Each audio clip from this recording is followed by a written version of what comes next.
यहाँ पे social level पे जितने मसाइल है ना, उस पे शहरी खुद भी इन्वॉल्व है। कचरा फैलाने में शहरी खुद भी इन्वॉल्व है, घर आगे बढ़ाने में शहरी खुद भी इन्वॉल्व है। वर्ल्ड हैप्पीनेस इंडेक्स में हम one of the most happiest Nations in the world. जितनी ज़्यादा सोशल मीडिया की एक्टिविटी होती है, उतना ज़्यादा डिप्रेशन और मुल्क से मायूसी होती है। बजाय तनकीद करने के, बजाय ब्लेम करने के, बजाय इसको बोलने के, जो मेरे ज़िम्मे का काम है ना, मैं वो ज़बरदस्त अंदाज से करना शुरू कर दूँ, चेंज यहाँ से निकल कर आएगा। What I personally believe. जब मिजाज ऊपर तक यही है कि कटोरे ले लेकर घूम रहे हैं, ठीक है ना, कशकोल लेकर, तो आपका नीचे भी यही मिजाज होगा। जब आप ग्राउंड पर आते हैं, जब आप स्टेट्स के क्यूमुलेटिव इफेक्ट बनाते हैं, जब आप नेशन पे उसके इफेक्ट्स को स्टडी करते हैं, तो आपको नज़र आता है कि पाकिस्तान में कोई इंस्टीट्यूशन ऐसा नहीं है जो कामयाबी के साथ ये कह सके कि नहीं, हम मिन हैसुल कौम या एज अ नेशन जो है वो किसी भी तरह तरक्की के मदारिज पर हैं। क्या हम कोई लीडर लेकर आएंगे, कोई मसीहा लेकर आएंगे जो कि शऊर उजागर करेगा, बताएगा लोगों को किस तरह सफाई निस्फ ईमान है, किताबें ये पढ़ो, कतार में इस तरह लगो। अब आप जैसे लोग लेकर आएंगे, एक बॉटम अप एक कोई तहरीक चलेगी, कोई लोकल लीडर्स होंगे, ये कहीं ना कहीं से तो स्टार्ट होगा ना। कोई मुझे मैप तो देना। जिस तरीके से चीज़ों को दिखाया जाता है और जिस तरीके से हमारी ये चीज़ें प्रेजेंट की जाती हैं, तो वो बहुत ज़्यादा एक डूमिंग इफेक्ट क्रिएट करता है यूथ के अंदर कि यार अब तो सब ख़त्म हो गया, अब तो मतलब अब हम मर जाएं तो बेहतर है। ये राय ये बन रही है, और मोर देन 50% यूथ ये कह रही है कि हम पाकिस्तान में सेटल होना नहीं चाहते। तो बहरहाल चीज़ें मौजूद हैं, हम ये नहीं कह सकते कि सिर्फ media perception.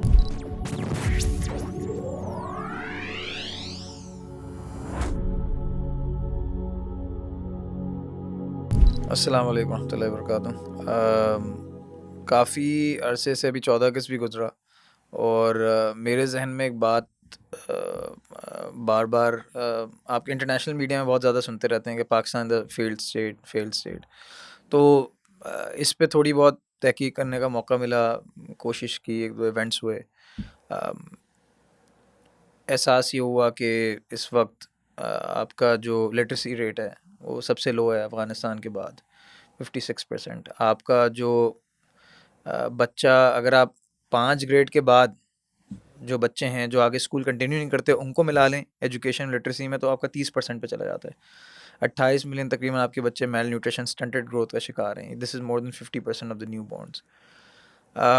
GDP per capita अगर आप देख लें तो एक मेजर होता है इनकम पर हेड को मेजर करने का, $1400-1500 पर हेड है। इंडिया बांग्लादेश इससे कहीं ज़्यादा आगे हैं। मज़े की बात जो मुझे ज़्यादा हैरान कुन लगी, अब वो ये नहीं थी कि हम सोशल जो मेट्रिक्स हैं या इकोनॉमिक मेट्रिक्स हैं उसमें पीछे हैं। मुझे ज़्यादा हैरानगी की बात ये लगी कि हमारे पास जो वसाइल हैं उसके बावजूद हम यहाँ पे खड़े हैं। यानी कि श्रीलंका की लिटरेसी रेट 90% प्लस है, मगर जितना श्रीलंका अपने बजट में लगाता है एजुकेशन पे, वो कहीं ज़्यादा कम है जो हम लगाते हैं। मैं आपको मिसाल दूं कि TCF ने एक स्टडी किया, TCF से स्टडी ली गई अभी रिसेंटली। जुनेद इकबाल जो करीम के XCO हैं, उन्होंने एक अच्छा चैनल खोला है पाकिस्तान एंड काउंटिंग के नाम से, एंड ही स्टेटेड के TCF से उन्होंने नंबर लिए कि एक बच्चे को पढ़ाने के लिए 40,000 रुपये लगते हैं पूरे साल में। सिंध के पास इस वक्त जो पर बच्चा, जो कि 50% तो आपके प्राइवेट इदारों में पढ़ते हैं, जो पब्लिक स्कूल के लिए पर हेड पैसे हैं वो 65,000 हैं। तो 85% 90% ये सारी सैलरीज में चले आते हैं, 10-15% ये इंफ्रास्ट्रक्चर में चले जाते हैं। तो मुझे ऐसा महसूस होने लगा है कि ये इशू जो एक नारा लगता रहता है, और जो इंटरनेशनल कम्युनिटी में, जिसकी वजह से आपको पता है IMF, बहुत सारी और चीज़ें, लोग इन्फ्लुएंस होते हैं, स्टेक होल्डर्स आपके साथ ताउन करेंगे कि नहीं, आपके लिए वीज़ा ओपन होंगे कि नहीं, आपके लिए डॉलर की फरावानी होगी कि नहीं, वो एक परसेप्शन से रिलेटेड होते हैं। और मुझे ऐसा महसूस हो रहा है कि हमारे यहाँ परसेप्शन का ज़्यादा इशू है, यानी कि आउटकम्स का ज़्यादा इशू है, रिसोर्सेज का, वसाइल का ज़्यादा इशू नहीं है। ऐसा क्यों है, क्या है इसकी वजूहात? मेरे ख़्याल से आप लोगों से ज़्यादा बेहतर मैं इस वक्त एक सैम्पल ऑडियंस को नहीं ले सकता था। मैं समझता हूँ कि आप लोग एक यूथ के नुमाइंदे भी हैं। you've had the experience of growing up in Pakistan. हम आज यहाँ पे कराची में बैठे हुए हैं, हारिब भाई के साथ, सुनैन भाई के साथ, और जहानज़ेब भाई के साथ। जहानज़ेब भाई, मुझे बताएं, जो कि आप मेरे करीब हैं, इसलिए नहीं कि आप नहीं यूथ तो में सीनियर हैं, मैं आपके करीब नहीं हूँ क्या? आप भी मेरे बिल्कुल करीब हैं। और आपसे सवाल मैं स्टार्ट करूँगा कि and please everyone feel free to pitch in कि जानज़िब भाई ये आपने जो कराची देखा, जो इर्तिकाई मराहिल से गुज़रा है, जो एवोल्यूशन आपने देखी है, उसमें ये चीज़ कहीं न कहीं एक्सपीरियंस जो एज़ अ शेयर्ड एक्सपीरियंस आपको नज़र आ रही है कि वसाइल हैं, आउटकम का प्रॉब्लम है।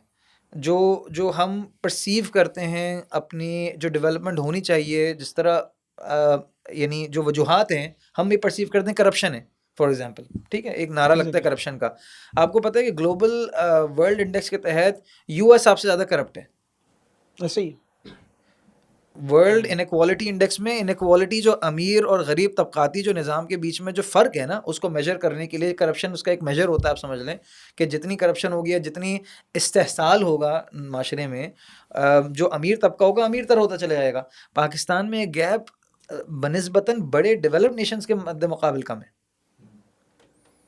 तो ये आपके जहन में क्या खाका है ग्रोइंग अप? आपके जहन में भी यही चीज़ें थी कुछ, और आपका क्या यही शेयर्ड एक्सपीरियंस है कि पाकिस्तान के जो मसाइल हैं वो आउटकम रिलेटेड ज़्यादा हैं, वसाइल रिलेटेड कम है?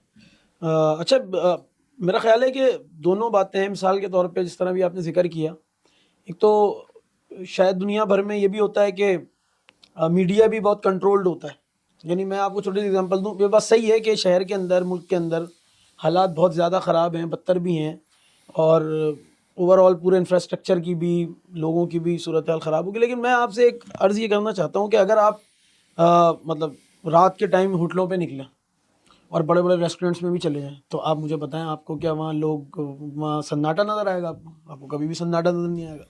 अगर आप मॉल्स में चले जाएं तो मॉल्स में आपको सन्नाटा नज़र नहीं आएगा, लोग भरे पड़े होंगे, पार्किंग की जगह नहीं। पार्किंग की जगह नहीं मिलेगी। अच्छा, ये सारी चीज़ें हैं, यानी लोग अच्छे खाते पीते भी मौजूद हैं, आपको शहर में मिलेंगे।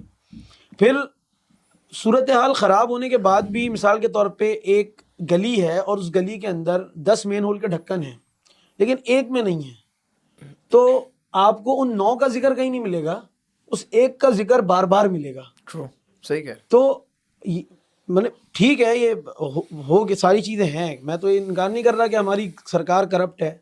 फिर इस, मुझे एक बड़ा इसके अंदर जो करप्शन है वो तो है अपनी जगह पे, लेकिन जो पब्लिक का रवैया है ना, वो भी आप उसको भी नज़रअंदाज नहीं कर सकते। मतलब मेरा ये ख्याल है कि छोटे से इशू पे अगर पब्लिक जो है वो थोड़ी सी भी इन्फ्लुएंस करती है, खड़ी होती है अपने हक के लिए बात करने के लिए, तो वो मसले हल हो जाते हैं। लेकिन यहाँ लोग भी अपने राइट के लिए खड़े होने के लिए तैयार नहीं होते, इसलिए वो छोटा सा मसला और बड़ा लगना शुरू हो जाता है। यानी अगर एक जगह पे गटर का पानी बह रहा है, और गटर के पानी का मसला अगर 4-6 लोग, 10 लोग, यानी मैं इनसे कहूँगा, ये मुझसे कहेंगे, वो आपसे कहेंगे, हम चारों एक दूसरे से कहते रहेंगे, लेकिन उस मसले के हल की एक्चुअल की तरफ कोई भी नहीं जाएगा। जादेब भाई, मुझे इसमें ना एक और जो बहुत बड़ा पॉइंट लगता है वो ये है कि यहाँ पे चाहे वो छोटे मसाइल हों, चाहे वो सोशल लेवल पे जितने मसाइल हैं ना, उस पे शहरी खुद भी इन्वॉल्व है। कचरा वैसे फैलाने ही में शहरी खुद भी इन्वॉल्व है, घर आगे बढ़ाने में शहरी खुद भी इन्वॉल्व है।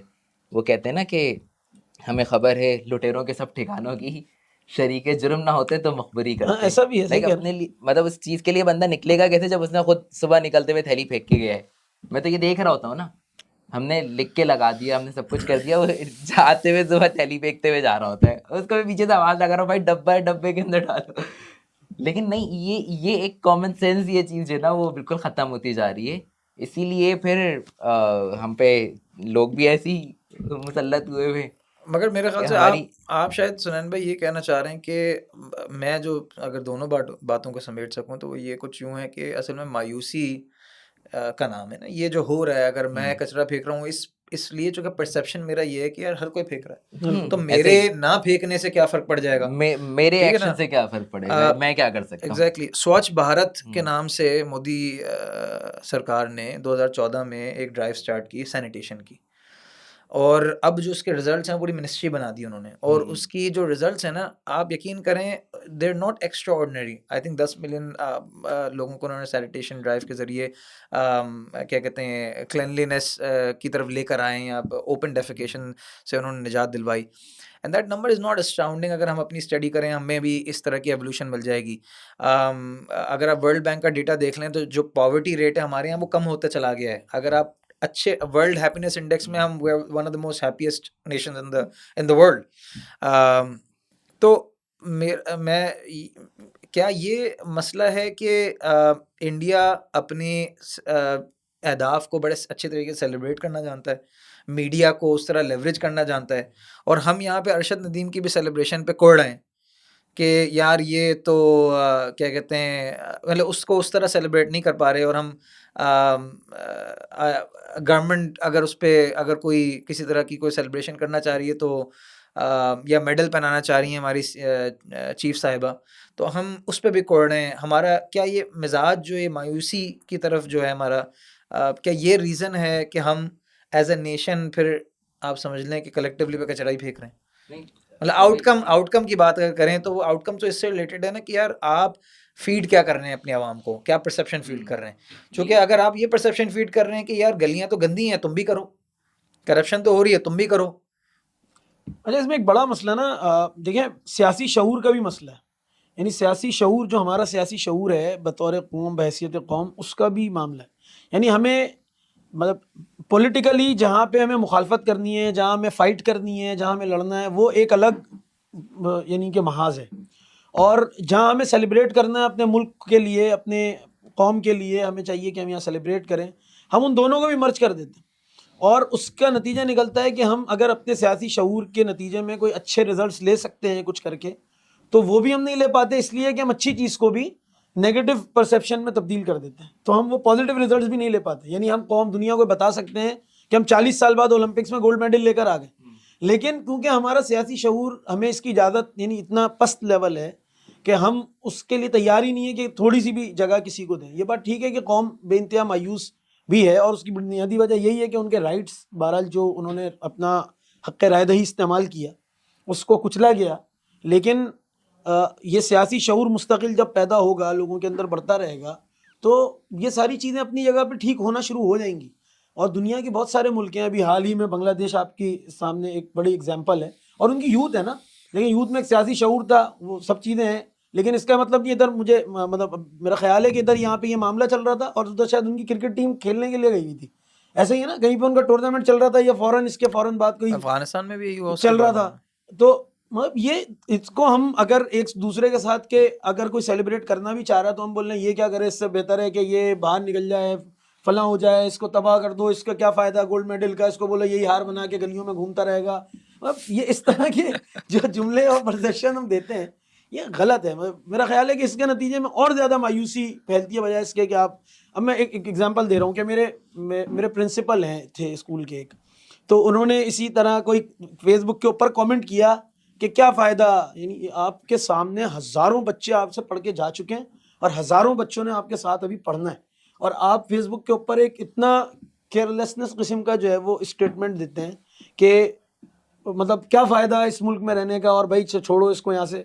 तो मैंने उनको कमेंट किया, मैंने कहा सर, कम से कम आप भागने के बजाय ये सियासी शऊर तो पैदा करें अपने स्टूडेंट्स में कि तुमने अपने हक के लिए लड़ना है, फाइट करनी है, बजाय इसके कि आप भी यही दर्ज दे रहे हैं कि बस मायूसी है, कुछ भी नहीं रखा, निकलो यहाँ से, भाग जाओ। तो ये वाला जो मेरा ख्याल है, इसकी वजह से हम ज़्यादा ये सोचते हैं कि फेल्ड स्टेट है, हम नाकाम हो गए हैं, हम ख़त्म हो गए हैं, अब पाकिस्तान की लाइफ भी नहीं बची शायद, और अब कुछ भी नहीं रखा इस मुल्क के अंदर। तो मेरा ख्याल है ऐसा नहीं है, ये इसको परसेप्शन बहुत बड़ी एक वजह है। इसमें जो है वो जो ख़ास तौर पे मीडिया है वो हमें जिस तरह दिखाता है, और अपना जैसे उसका भी कभी इशू हो तो वो अपना दामन सबसे पहले झाड़ता है, और दूसरों को ब्लेम करता है कि जो है वो इसने ऐसा कर दिया, इसने ऐसा कर दिया। तो वही चीज़ मुझे लगता है ग्रेजुअली जो है वो नीचे मिजाज बनता चला जाता है। और वो जो अभी कचरा फेंकने वाली बात आई कि एक बंदा जो है वो कहीं भी कचरा फेंक देता है, लेकिन वो अपने आप को उसका ज़िम्मेदार नहीं ठहराता। वो कहता है कि नहीं भाई, मेरी तो ज़िम्मेदारी नहीं है, ये तो उसकी ज़िम्मेदारी है। तो वो जो परसेप्शन है, वो जो एक मीडिया ने क्रिएट किया या इन्फ्लुएंसर्स ने क्रिएट किया कि आप जो है वो ब्लेम करते हैं दूसरे पे, जैसे अभी चीफ साहिबा ने वो मेडल बना दिया, तो उसको अच्छे सिनेरियो में देखने के बजाय आप उसको देखते हैं कि उसका सियासी बैकग्राउंड क्या है, उसको आप जो है वो तनकीद का निशाना बनाते हैं किसी तरीके से। तो वो जो ब्लेम है, तो वो मुझे लगता है कि वो नीचे की तरफ जो है वो आता है, वही आम लोगों के अंदर जो है वो पैदा होता है, और आम बंदा जो है कहता है नहीं इसने ऐसा कर दिया, इसने ऐसा कर दिया, अपना दामन जो है वो साफ़ करना चाहता है, ना कि जो है वो इस पे कि नहीं यार मेरी क्या जिम्मेदारी बनती है, मैं क्या इसके अंदर कंट्रीब्यूट कर सकता हूँ। वो मुझे लगता है ये चीज़ें कम हैं। अगर हम ये चीज़ करने लगे तो शायद बेहतरीन। इस पे अशरफ भाई एक और भी चीज़ है बहुत इंपॉर्टेंट जो कि इन दोनों बातों से मुझे ये समझ में आती है, और हमने ये पढ़ा था मार्केटिंग के कॉन्सेप्ट में कि nothing is absolute in this world, every reality is a perceived reality.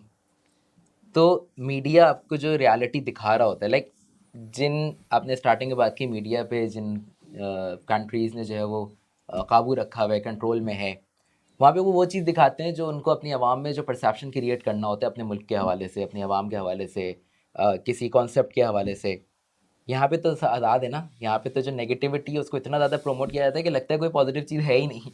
ऐसा ही है, आप बिल्कुल। ऐसे ही है। जैसे लिंक्डइन खोलो ना तो पता चलता है कि यार हर कोई इतनी सक्सेस कर रहा है और सब कुछ कर रहा है, और आपको फेसबुक लगता है कि खोलो, आप फेसबुक खोलो तो एक अजीब लगता है मसला है। नाकामी लगती है, आपको नाकामी लगता है लगती कि है यार यार, हम हम तो कुछ है नाकाम ही, ही हम तो नहीं, नाकाम ही वरना है। याद है फेसबुक बंद करें और खुदकुशी कर ले। कुछ सही बात। तो ये जो परसीव रियलिटी है ना, इसका बहुत बड़ा किरदार है नौजवानों में, ख़ासतौर पे स्टूडेंट्स में, क्योंकि ड्यूरिंग कोचिंग या लाइफ कोचिंग हमारे पास इस तरह के बच्चे आते हैं, और जब हम उनकी सोशल मीडिया या इस तरह की एक्टिविटीज़ पूछते हैं तो वो जितनी ज़्यादा सोशल मीडिया की एक्टिविटी होती है उतना ज़्यादा डिप्रेशन और मुल्क से मायूसी होती है। अच्छा सर, मैं एक और मजे की बात मैं आपको बताऊं, जब हम कोचिंग में पढ़ते थे ना फर्स्ट ईयर सेकंड ईयर में, तो हमारे जो टीचर थे ना वो बताते थे, क्योंकि हमारे पास प्री इंजीनियरिंग थी, तो प्री इंजीनियरिंग वालों के लिए तो दाऊद और एलईडी था ना, मतलब उसके बाद तो दुनिया खत्म थी।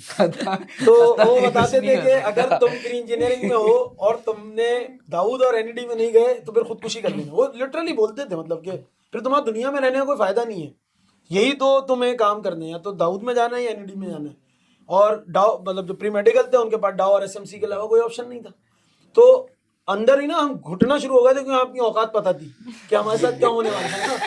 तो ना एनडी में जाना है ना दाऊद में जाना है। लेकिन जब पास आउट हुए पता चला भाई सर सैयद भी तो है, मतलब वहां पे भी जा सकता है अगर थोड़े पैसे आपके पास हो तो भाई तो यानी ये ऑप्शन दुनिया मौजूद है, दुनिया खत्म नहीं हो opportunities जाती। मौजूद है, लेकिन आप इस तरह अगर लोगों के सामने या तो ये बस उसके बाद और कुछ नहीं है, तो इस तरह आप दुनिया को या मुल्क को किसी को नहीं देख सकते कि ये बहुत नाकामी है, नैरो कर कामयाबी। दिया हाँ फिर उसको। अच्छा आप देखें तो जीसीसी की बैंकिंग इंडस्ट्री पूरी पाकिस्तानियों ने स्टार्ट की। आई मीन कहीं कहीं ऐसी ऐसी पूरी इंडस्ट्रीज हैं जो कि बाहर जाकर पाकिस्तानियों ने अपने बलबूते पर स्टार्ट की। बड़ी बड़ी बिजनेस कम्युनिटीज़ आपको पूरी दुनिया में मिल जाएंगी, यूएस से रिलेटेड लेकर मतलब ईस्ट से लेकर वेस्ट तक।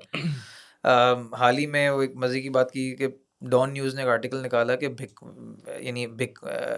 बेगिंग इकोनॉमी जो है, ठीक है बैगिंग ना, इकोनॉमी, भिक मंगों की जो इकोनॉमी है वो $40 बिलियन की इकोनॉमी है।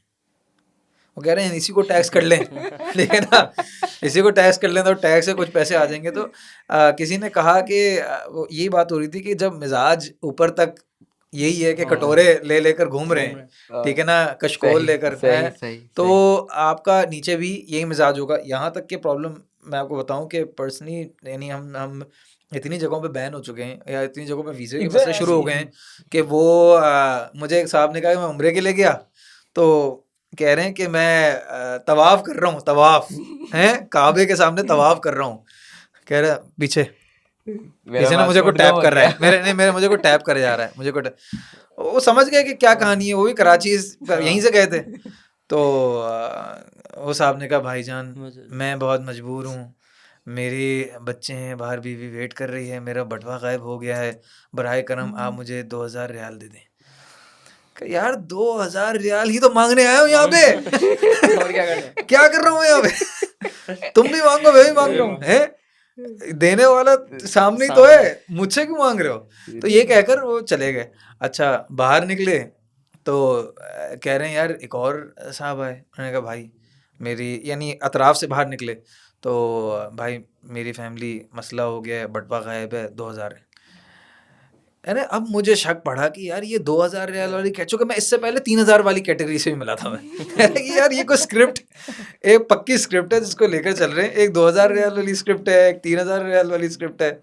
तो कहने का मकसद ये है कि ये एक पूरा मिजाज और परसेप्शन जब बन जाता है लोगों में कि यार ऊपर भी चल रही है नीचे भी करो, ठीक है ना, तो फिर लेकर उसको लोग जाहिर सी बात है फिर यानी आप देखें आप जिस चीज को फरोग देंगे वो चीज ही नहीं आगे बढ़ेगी। लेकिन देखिए इसमें ये भी है ना कि आपको सऊदी अरब में ही सैकड़ों वाकयात ऐसे पता चलते हैं कि यार किसी के टैक्सी में, पाकिस्तानी टैक्सी ड्राइवर था और पता नहीं कितने रियाल, हजारों रियाल उसके बैग रह गया और उसने खुद जाके पहुंचाया। यूएई के अंदर अभी हाल ही में कुछ दिनों पहले वाकया हुआ, श्रीलंका में हुआ। इत्तेफाक से हमारे साथ हुआ, हमारा सामान सारा एक बस में रह गया था, और ड्राइवर ने हमें ला पहुँचाया पूरा सामान भाई, प्रॉपर जहाँ पे बस खड़ी होती है वहाँ बुलाया। ये पर्सनली हमारे साथ हुआ था। वही बात है परसीव रियलिटी। वो मशहूरी वाले वाक़यात भी इतने हो गए और फ्रीक्वेंसी भी इन वाक़यात की इतनी ज़्यादा है, और जब वो नौजवान या किसी टैलेंटेड इंसान के पास ये सारी चीज़ें न्यूज़ पहुँचती हैं, तो उसके अंदर ये होता है यार मैं क्या करूँगा अब इन सारे के बीच में रह के, भागो यहाँ से। अच्छा, मैं कुछ अर्सा पहले मैंने एक आर्टिकल पढ़ा, और आपके लिए मेरा ख्याल है पता नहीं कितने पाकिस्तानियों ने उसको सुना होगा, मुझे नहीं पता। जब आपको याद होगा 2008 की बात है शायद, या 12 की, के जापान में जलजला और सैलाब एक साथ आ गया था, और उनके एटमी रिएक्टर्स तक के अंदर वो दाखिल हो गया था। तो उस दौरान में सारे इंडियंस, हत्ता के बांग्लादेश की गवर्नमेंट ने भी अपने जहाज़ जो है वो वहाँ भेजे, और उन्होंने अपने लोगों को स्केप करवाया कि यहाँ से निकल जाए।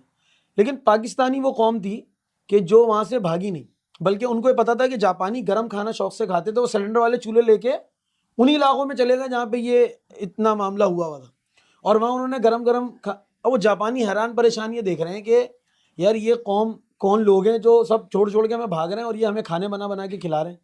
और ये जापान के नेशनल टीवी ने ये पूरी डॉक्यूमेंट्री दिखाई, और वहाँ के जो पाकिस्तान के एम्बेसडर हैं वो कहते हैं कि अगले दिन जब सारे पाकिस्तानी अपने अपने ऑफिसेज गए और वो रात डॉक्यूमेंट्री चली थी टीवी पे, तो बोल रहे हैं जो जापानी किसी पाकिस्तानी को मिलता वो ऐसे सर झुकाता उठाता तो उसकी आंखों में आंसू थे, और वो बोलता कि यार आप हमारे एहसानमंद हैं हम आपके। लेकिन किसी पाकिस्तानी टीवी ने ना डॉक्यूमेंट्री नहीं चले, किसी ने नहीं बताया कि यार ये पाकिस्तानी कौम दुनिया में इतनी इज्जत भी उसकी है। और वहाँ के जो फ़खर साहब नाम था उनके, जो एम्बेसडर थे, वो कहते हैं कि यार मुझे लगा पाकिस्तान से बाहर कहीं इज्जत अभी भी हमारी मौजूद है, लेकिन ये गुफ्तगू में नहीं आएगा, ये हम नहीं बताएंगे दुनिया को, ये नहीं समझाएंगे। मेरा सवाल आरिफ भाई से है। आरिफ भाई, ये जो ये बातें तो सारी अच्छी लगती हैं ना, मगर आपकी लिव्ड रियलिटी क्या है, ये बड़ी इंपॉर्टेंट है। मतलब अगर मैं आपसे, जहांजिब भाई आप भी बताइएगा, सुनैन भाई, ग्रोइंग अप आपकी अपनी लिव्ड रियलिटी से ही आप अगस कर पाते हैं कि पाकिस्तान है क्या, पाकिस्तान का आउटलुक क्या है, और बाहर वाले ज़ाहिर सी बात है जो चीज़ यहाँ पे चल रही होती है उसी से अंडरस्टैंड कर पाते हैं कि बाहर बाहर बैठे हुए तो मीडिया जो आपको बताता है उस पर बात हो गई, मैंने मान लिया, मगर ज़ाहिर सी बात है इससे निकलने के लिए तो आपकी जो लिव्ड रियलिटी है, लिव्ड एक्सपीरियंस, उसको चेंज होना पड़ेगा। बाहर तो परसेप्शन है, उसको आप आहिस्ता-आहिस्ता बदल सकते हैं ना, मगर जो चीज़ है जो हम बदल सकते हैं वो तो ये है कि यहाँ पे किस तरह वो काम, जो आप बात हुई कि यार हम सेलिब्रेट ही नहीं करना जानते, हम उस तरह खुश हो ही नहीं रहे। सोशल मीडिया की बात हो गई, जो यूथ इतना ज़्यादा टॉक्सिसिटी का शिकार है, तो ज़ाहिर सी बात है वो तो आप ही उसको चेंज करेंगे। तो आपकी आरिफ भाई, जानज़ेब भाई, लिव्ड रियलिटी अभी तक क्या रही है? यानी इन द सेंस कि क्या वो एक टॉक्सिसिटी पे मबनी रही है और बस मीडिया ही एक चीज़ परसेप्शन क्रिएट कर रहा है, या आपकी लाइफ में भी वही सारे धोखे, चालबाजियाँ, छोटी-छोटी चीज़ों के लिए मिठाइयाँ खिलाना, ठीक है ना? और कांस्टेंट अनसर्टेनिटी में रहना, जिसकी वजह से आपका जो ज़हनी तवाज़ुन है, वो इस तरह का हो जाता है कि फिर बंदा इंतशार की तरफ ज़्यादा बढ़ता है, ठीक है ना? ना कि कोई मुस्बत कदम की तरफ। इसमें तो ज़ाहिर सी बात है जो आपने बात कही कि लिव रियलिटी जो है वो हमारी क्या है, तो इसके अंदर बुनियादी तौर पर तो यही मसले हमें जो है वो शुरू से सुनते हुए आते हैं, चाहे वो हम अपने घर पर हों या माशरे के इर्द गिर्द आसपास लोग हों। तो एक जो है वो जो धोखेबाजी है या जो है वो किसी का जो है वो गलत बयानी करना है या इस तरीके के जो मसले हैं, तो वो हमारे सराउंडिंग के अंदर जो है वो चीज़ें मौजूद होती हैं, जिसकी वजह से जो है हमें उसको सरवाइव करने के अंदर, रहने के अंदर, या हमारे मिजाज के अंदर जो है वो चीज़ें इस तरीके से जो है वो परवान चढ़ती रहती हैं। और इवन हमारे बाहर से भी कोई मेहमान आते हैं या किसी और मुल्क से भी आते हैं, तो उनके जहनों में भी जो है ये परसेप्शन होता है कि यार तुम जो है वो पाकिस्तानी तो इस तरीके से होते हैं, पाकिस्तानी तो यूँ होते हैं, और तुम तो इस तरीके से होते हो। तो आपके ज़हन में जो है वो एक चीज़ क्रिएट हो जाती है कि यार हम तो शायद जो है वो एक नाकाम कौम ही है, हम जो है वो एक नाकाम पाकिस्तानी है। तो वो चीज़ मुझे लगता है कि हमें आपस के अंदर जो है वो चाहे वो सोशल मीडिया हो या जो है वो हमारी तालीमी स्ट्रक्चर हो, तो उसके अंदर जो है वो बेहतरी लाने के बाद जो है वो हम शायद इसके अंदर आहिस्ता आहिस्ता जो है वो इसके अंदर तब्दीली ला सकते नहीं हैं। वो तो जैसे देखें उसके उसके आप समझ लें जो कंपोनेंट हैं वो तो आप ही हैं ना उस बेहतरी की। देखें ये तो वो वाली बात हो गई कि आएगी। एक एब्स्ट्रैक्ट कॉन्सेप्ट पे हम हमेशा बात करते रहते हैं हर कॉन्फ्रेंस पे, ये हो जाए, कर्ज घट जाए, टैक्स बेस ब्रॉड हो जाए, तालीमी निज़ाम बेहतर हो जाए, ये एब्स्ट्रैक्ट केसेस है ना। मैं एब्स्ट्रैक्ट से लिव रियलिटी की तरफ आऊं तो क्या आपको आप अगला मतलब आप समझ लें आपने मुल्क संभालना है, आपने कराची संभालना है, आपकी एक लिव रियलिटी बहुत मैटर करती है। देखिए इसमें ना एक चीज ये तो तय है, मिसाल के तौर पे यहाँ कितने लोग हैं जिनके आप ये तय कर लें कि यार हम बगैर लॉक किए बाइक बाहर खड़ी करने के लिए तैयार है, मतलब कितने लोग होंगे ऐसे? कोई भी नहीं होगा, बहुत मुश्किल। और जिसने खड़ी की उसको टेंशन एकदम याद आ जाए मैं लॉक किए बगैर आ गया, तो उसका टेंशन का लेवल अलग होगा, क्योंकि कहीं बाइक गायब ना हो जाए। अगर आपकी कोई कीमती चीज कहीं गिर गई है रोड पर, तो आप यानी आप नॉर्मल घर की डिस्कशन ये है कि यार अच्छे जूते पहन के मस्जिद नहीं आना, अच्छी चप्पल पहन के मस्जिद नहीं आना। मेरे घर के करीब जो मस्जिद है वो सेवर के ऊपर भी एक ग्रिल लगी हुई है, मतलब वो अलग से खर्च है, इतना सेवर इतना महंगा नहीं है इतना उसकी ग्रिल लगी हुई है। मेरे जो मस्जिदों में जो है वो नल लगे हुए हैं वो सब जंजीरों से बंधे हुए हैं। तो अब आप इसके लिए भी अगर अमेरिका और IMF कसूरवार हैं तो मैं क्या कहूँ, मतलब उसके लिए कौन कसूरवार? तो ये हमारा अभी ड्रीम बाजार पे जो कुछ हुआ, नहीं मगर ये परसेप्शन तो नहीं है ना, तो ये actual मैं हो तो रहा है लिव ना। रियलिटी बता रहा हूँ। लिव नहीं रियलिटी मैं है लेकिन लोगों की। इसमें आप हर चप्पलें चीज के चोरी लिए हो रही है, नलका चोरी हो रहा है, बाल्टियां अफीमची लेकर जा रहे हैं पीछे। पूरे पोल उठा के सड़क खाली हो रही है, पुल टूट रहे हैं, ये अंदर का लिव सरिया निकल रियलिटी के जो जा आप बोल रहे रहे हैं। हो वो ये है, लेकिन इसमें आप हर चीज में नाकाम रियासत, यानी आप ऊपर से इसको शुरू ना कर, मतलब वो भी है अपनी जगह पे, लेकिन ये तो चीजें छोटे छोटे अगर तरबियत हो तो ये मसले हल हो सकते हैं, इतना बड़ा मसला नहीं है। लेकिन मैं अर्ज कर रहा हूँ जो ड्रीम बाजार में एक छोटा सा भी वाकया हुआ, हाँ, ये जी, रियलिटी जी, है जी, कि जी। नहीं है? यानी ये पब्लिक बिजली के बिल के लिए बात करती रहेगी, लेकिन 50 रुपए की शर्ट के लिए सड़क के ऊपर हुआ भी क्या जरा आएगी। बताइएगा जरा। वहां पे वो मामला ये था कि जी उस बाजार ने वो जो पुराने कपड़े होते हैं थ्रिफ्ट जिसको स्टोर, हाँ थ्रिफ्ट स्टोर उसको बड़े अच्छे से उसने मेंटेन किया और बोला कि जी 50 रुपए की शर्ट और 50 रुपए की पैंट मिल जाएगी यहाँ पे। और उससे एक दिन पहले वो हमारे जो यूट्यूबर हैं वो बताए 5,000 रुपए की इतनी सारी शॉपिंग भी करके आए शायद, तो उन्होंने बताया कि आओ हम, उन्होंने एक दिन सेल लगा दी और सारी की सारी कौम इकट्ठी हो गई खाड़ी की तरह। और वो इकट्ठी नहीं हुई सिर्फ, मतलब वो टूट पड़ी, जिस तरह टूट पड़ना बोलते हैं, और वो तो तबाह बर्बाद वो तो हुआ। और लोग जिस हिसाब से, तो ये हमारा मसला Priorities. तरबियत का भी है, तरबियत का भी है। यानी हम क्लास नर्सरी में बच्चे का एडमिशन हो तो सबसे पहला काम लाइन लगाना बताते हैं उसको, और वो स्कूल से बाहर निकल के सबसे पहला काम लाइन तोड़ने का करता है। लेकिन दुनिया भर में लाइन लगा के उनको, जो सुबह का टाइम होता है असम्बली का, लाइन नहीं लगवाई जाती।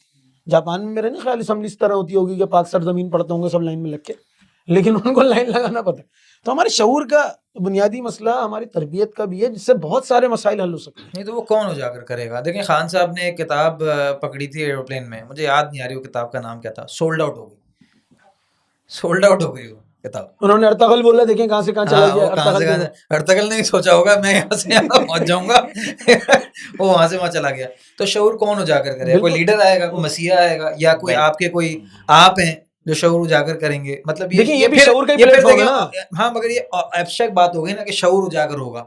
मैं कह रहा हूँ कि आज आपकी लिव रियलिटी में, अब मैंने जैसे आपको तो मिसाल दे दी है, क्या हम कोई लीडर लेकर आएंगे, कोई मसीहा लेकर आएंगे जो कि शऊर उजागर करेगा, बताएगा लोगों को किस तरह सफाई निस्फ ईमान है, किताबें ये पढ़ो, कतार में इस तरह लगो। अब आप जैसे लोग लेकर आएंगे, एक बॉटम अप एक कोई तहरीक चलेगी, कोई लोकल लीडर्स होंगे, ये कहीं ना कहीं से तो स्टार्ट होगा ना। कोई मुझे मैप तो देना। नहीं तो बिल्कुल हम इसको यही तो यानी बुनियादी चीज, अगर वो क्या एक फिल्म आई थी ना, तीन लोगों को बताना ये वो 3 लोगों को तुम बताना जो मैंने तुम्हारे साथ किया है, अब तुम अच्छा काम 3 लोगों के साथ करना। अच्छा तो इसमें कोई बड़ा रॉकेट साइंस नहीं है, यानी बहुत छोटे से लेवल पे ये काम शुरू हो सकता है। जैसे सुनैन भाई बैठे हैं माशाल्लाह, स्कूल के हवाले से इनका ये काम कर रहे हैं अपने दर्जे में, कहीं अपने सर्कल ऑफ इन्फ्लुएंस में। असल में हर बंदा अगर अपना सर्कल ऑफ इन्फ्लुएंस तलाश कर ले ना, कि मेरा सर्कल ऑफ इन्फ्लुएंस ये है, मेरा दायरा इख्तियार ये है, मैं इसके अंदर तब्दीली लाने की कोशिश करूंगा, तो एक बड़ा काम हो सकता है। असल में एक बड़ा मसला ये है कि अच्छे लोग ना लाताल्लुक होकर बैठ जाते हैं, यानी वो बोलते हैं कि मैं अच्छा हूं ना बस काफ़ी है, अब मुझे सबको अच्छा करने की फिक्र नहीं उठानी, और मैं जो हो रहा है बस मैं गालियां देने के लिए हूँ, इनको बुरा भला कहने के लिए हूँ, लेकिन मैं फेसबुक पे सोशल मीडिया पे बुरा भला कहने के लिए हूँ, डिस्कशन में हूँ होटल पे बैठ के, लेकिन मैं अपने करने का काम करने के लिए तैयार नहीं। इसके लिए कोई लीडर की कोई चीज़ की ज़रूरत नहीं है। अगर हर बंदा अपने अपने दायरे इख्तियार में, हर अच्छा इंसान, अच्छे लोग ज़्यादा हैं, बुरे लोग कम हैं। ऐसा नहीं है कि माशरे में बुरे लोग ज़्यादा हैं और अच्छे लोग कम हैं, अच्छे लोग ज़्यादा हैं। लेकिन क्योंकि वो लाताल्लुक़ हैं, वो खामोश हैं, वो अपने करने का काम नहीं करते, वो अपने दायरे इख्तियार में नहीं चलते, इसलिए हो ये रहा है कि बुरे लोग एकदम दिखना शुरू हो गए और अच्छे आपको लगता है कि बहुत कम लोग हैं शायद माशरे में। तो तो सुनैन भाई, आपका क्या ख्याल है? मसीहा आएगा, शऊर उजागर करेगा, शऊर खुद उजागर करेंगे, आप करेंगे, और आपका काम यूथ का है, तो आप उस कॉन्टेक्स्ट में मुझे जवाब दीजिएगा प्लीज़। एग्जैक्टली उसी कॉन्टेक्स्ट की तरफ आ रहा था कि यार देखें अशर भाई, जिस तरह से जहांजेब भाई ने बात की ना कि यार सर्कल ऑफ कंसर्न में काम करना होगा, I exactly 100% 200% agree with this कि हर एक ने अपने डोमेन में, उसका जो भी डोमेन, आप जो भी काम कर रहे हो और आपसे जितने लोग इन्फ्लुएंस्ड हैं, आप अगर घर में मौजूद हैं, पेरेंट है तो आपके बच्चे आपके रैयत में हैं, आप जो है ना उसमें शफर्ड हैं उसके, अगर कोई टीचर है तो उसके स्टूडेंट्स हैं, कोई प्रिंसिपल है तो उसका स्कूल है, कोई तहरीक चला रहा है तो उसके फॉलोअर्स हैं। हर एक ने अपने हिस्से का काम करना है और एक पॉजिटिव चीज़ को जो है वो आगे लेके जाना है, एक जो हमारी अक़दार थी, वैल्यूज़ थी, उनको आगे लेके जाना है।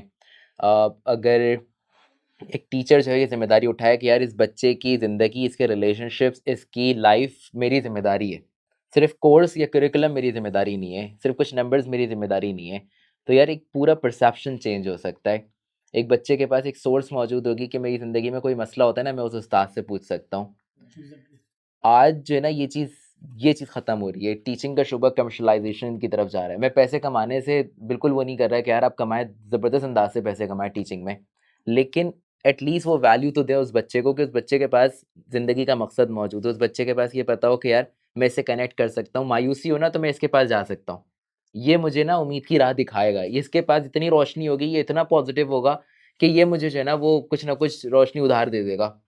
ये चीज़ जो है ना माशरे में इस तरह के लोगों की कमी हो रही है और ये मुझे बनना है।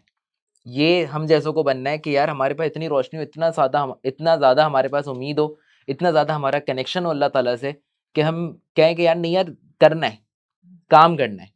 बजाय तनकीद करने के, बजाय ब्लेम करने के, बजाय इसको बोलने के, जो मेरे ज़िम्मे का काम है ना मैं वो ज़बरदस्त अंदाज़ से करना शुरू कर दूँ, चेंज यहाँ से निकल कर आएगा। What I personally believe and that's what I am doing. तो आपके आपके ज़ेर तहत अभी कितने बच्चे तरबियत अभी तकरीबन आ रहे 650 के करीब कितने? 650 के करीब बच्चे हैं, और 50 से आप ऊपर टीचर्स और हैं। आप एज़ अ क्या डिफरेंट कर रहे हैं कि आप टीचर्स की तरबियत कर रहे हैं अलग से, टीचर्स सेलेक्ट कर रहे हैं, मतलब what are you doing differently? Let's say अगर मैं कहूँ कि यार आज एक स्कूल शुरू कोई कर रहा है, तरबियत गाह शुरू कर रहा है, हुँ।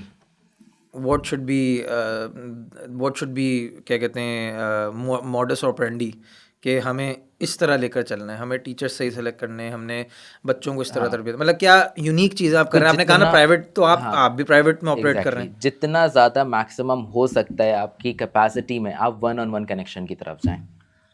It's not about the classrooms का मासेस। साइज छोटा रखें फॉर एग्जांपल। क्लासरूम का अगर साइज जिस लेवल का भी हो, आप टीचर को इस तरह से ट्रेन करें कि यार टीचर्स हो उनके इस तरह के और मज़ीद मावन तैयार हों कि हर बच्चे से कोई ना कोई मैच्योर पर्सन का डायरेक्ट कनेक्शन हो, वन ऑन वन कनेक्शन हो किसी मैच्योर पर्सन का, मेंटरिंग मेंटरिंग का, एग्जैक्टली।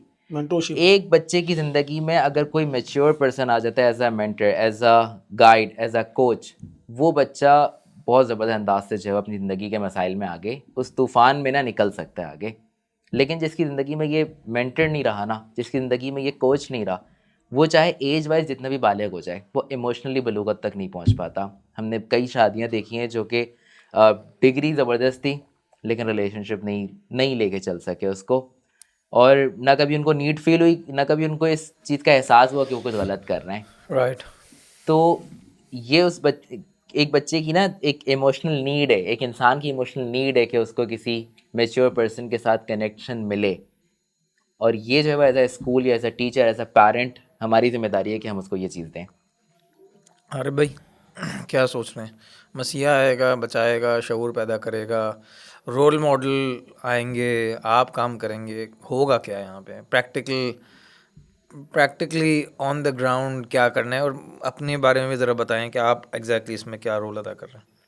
देखिए, बुनियादी तौर पर तो इंसान के अंदर जो तब्दीली पैदा होती है, माशरे के अंदर जो तब्दीली पैदा होती है, वो एक से ही शुरू होती है। आप अपने आप को तब्दील करते हैं, फिर आपके आसपास जो लोग होते हैं या आप जो काम करते हैं उससे रिलेटेड जो लोग होते हैं आप उन्हीं के अंदर जो है वो चेंज लाने की कोशिश करते हैं, उनको इतना अवेयर करते हैं।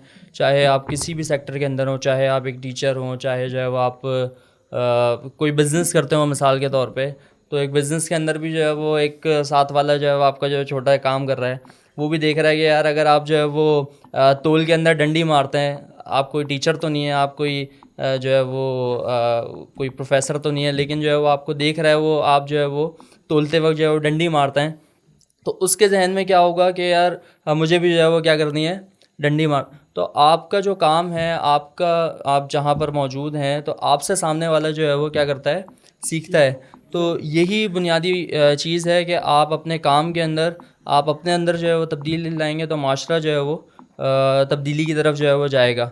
और जाहिर सी बात है, जब हम इस तरह से देख रहे होते हैं, तो बहुत ज़्यादा लोग जो है वो इस चीज़ का शिकार होते हैं। मिसाल के तौर पे जो सुनैन भाई ने बात की, तो ये कितना ज़्यादा मसला है कि एक इंसान ने जो है वो चाहे वो शादी के मामलात हों, चाहे वो कारोबारी मामलात हों, चाहे वो करियर से रिलेटेड जो है मामलात हों, आप जो है वो आसपास के लोगों से जो है वो जो उसका काबिल इंसान होता है, आपकी जो है उस तक अप्रोच नहीं होते, या वो आप तक अप्रोच नहीं कर रहा होता, तो आप किससे सलाह लेते हैं? आप लेते हैं अपने दोस्त से सलाह लेते हैं, आप किसी ऐसे बंदे से सलाह लेते हैं जो उसकी गलत सलाह देता है, तो जिसकी वजह से जो है वो आपका माशरा भी जो है बिगाड़ का शिकार होता है, आप ख़ुद भी बिगाड़ का शिकार होते हैं। जो इन्होंने बात की सुनैन भाई ने, कि अगर आप उसको अच्छे तरीके से गाइड करेंगे या अच्छे अमल से जो है वो आप उसका ज़ाहिर करेंगे अपने आप को, तो माशरे में जो है बेहतर चेंज आ सकता है। इसमें अशर भाई इसमें एक चीज़ जो बहुत इंपॉर्टेंट है, क्योंकि यहाँ पे बात बहुत ज़्यादा स्टार्ट हुई कि अपने ऊपर से तब्दीली स्टार्ट करनी है और ये चीज़ करनी है। तो इसमें शैतान ना एक बहुत बड़ी सोच जो है वो लेकर आता है, एक बहुत बड़ी हिंड्रेंस लेकर आता है कि यार पहले मैं खुद बिल्कुल ज़बरदस्त लेवल पे पहुँच जाऊँगा, फिर कोई काम स्टार्ट करूँगा। अभी तो मैं ही इतना ख़राब हूँ, अभी तो मैं ये कर रहा हूँ, अभी तो मैं ये कर रहा हूँ। दूसरा, इज्तिमाइयत से रिलेटेड भी जो कहा गया है कि भाई आप जो है वो अलग रहने से बेहतर है जो है वो एक अच्छी इज्तिमाइयत का जो है हिस्सा बने। तो हमें ये भी देखना चाहिए कि आसपास हमारे कौन सी ऐसी इज्तिमाइयत है कि जो अच्छी है, जो हमें जो है वो अपने ख़ुद के अंदर भी जो है तब्दीली लाने में बेहतर साबित कर सकती है, और माशरे को भी जो है वो तब्दील करने के लिए बेहतर साबित कर सकती है। दूसरा जो है वो आप सल्लल्लाहु अलैहि वसल्लम की ये भी हदीस जो है वो कि तुम में से हर एक जो है वो राई है, उसकी रैयत के बारे में जो है वो पूछा जाएगा। तो असल चीज़ यही है कि आपने जो है वो जो आप अपना काम कर रहे हैं, तो उससे रिलेटेड जितने भी लोग हैं उसके बारे में जो है वो आपसे पूछा जाएगा। जब यह एहसास जो है हमारे अंदर मौजूद होगा, तो मुझे लगता है कि हम अपने काम के अंदर जो है वो ईमानदार भी होंगे, मुखलिस भी होंगे, और उसको पैशन के साथ जो है वो करेंगे भी। अरे भाई, आपके जामे नुमान के तहत कितने बच्चे ज़ेर तरबियत हैं? हमारे 1300 बच्चे, 1300 हैं। एंड आई थिंक हर साल कितने ग्रेजुएट कर, यानी अभी तक आप, अगर मैं पिछले 5 साल में लगाऊं, तो कितने बच्चों से आप इन टच आए होंगे, यानी कितने बच्चों की ज़िंदगियाँ टच करी होंगी आपने, काफ़ी सारे या मतलब मुतासर किया होगा आपने? 5000 प्लस, 3000 नहीं, प्लस? हाँ, कम, 3000 के करीब।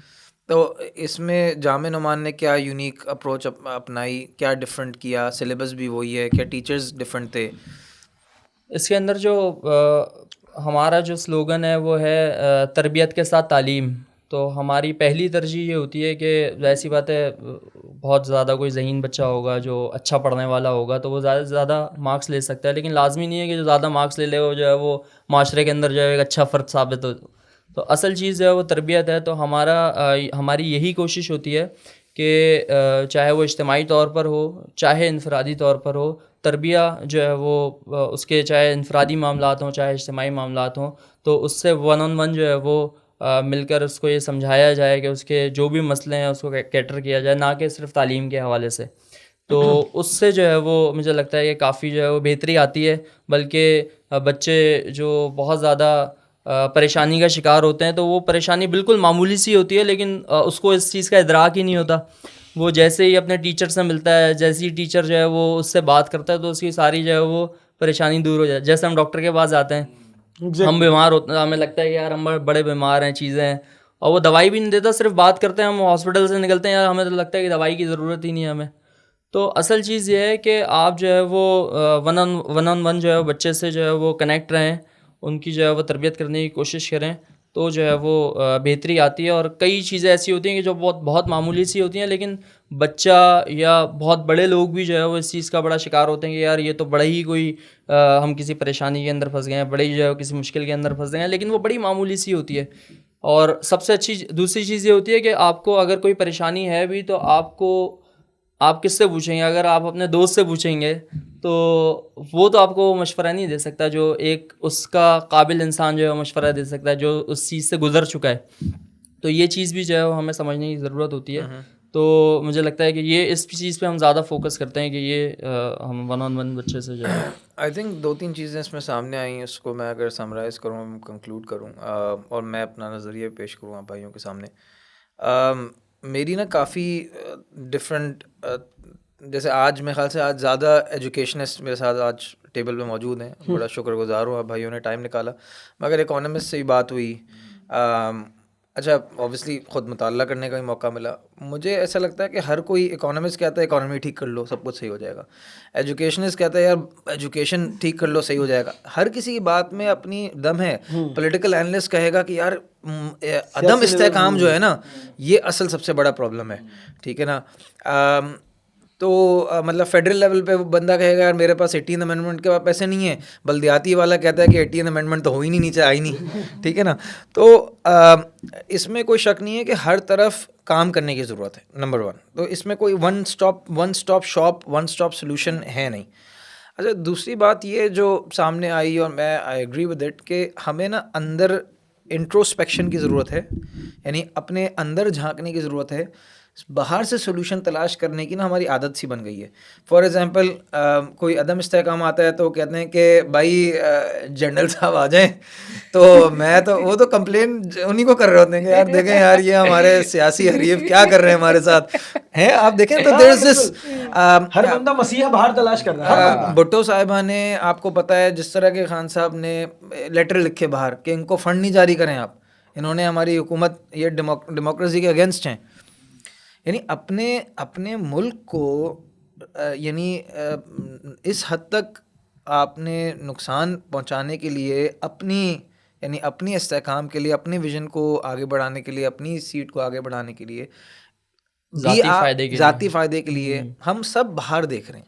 यानी हमारा ये कि हम IMF को ख़त लिखेंगे, हमारा ये कि हम सुप्रीम कोर्ट के जज को से अपील करेंगे और बड़े लोग, हमारी लोकल सतह पे भी यही कैफियत होगी, ठीक है ना। ख़ानदान में भी हम चाहेंगे कि यार एक मियाँ बीवी ना आपस में फ़ैसला ना करें कि क्या करना है, डायरेक्शन क्या लेनी है इस रिलेशनशिप की, वालिदैन फ़ैसला करेंगे, ख़ानदान वाले फ़ैसला करेंगे, ठीक है ना। तो वी हैव दिस, मैं ना लड़कों से ये जो आपने बात की ना कि वो किससे एडवाइस लेता है, बड़ा इंपॉर्टेंट है। मैं आपको एक इंटरेस्टिंग फिनोमेना बताता हूँ। बाहर जितने भी लड़कों से मैं मिला यार वो बड़े कॉन्फिडेंट है, उल्टे पुल्टे फैसले कर रहे हैं, कॉन्फिडेंट बड़े हैं। वो कह रहे हैं भाई जो भी है मुझे पता है मैंने क्या करना है।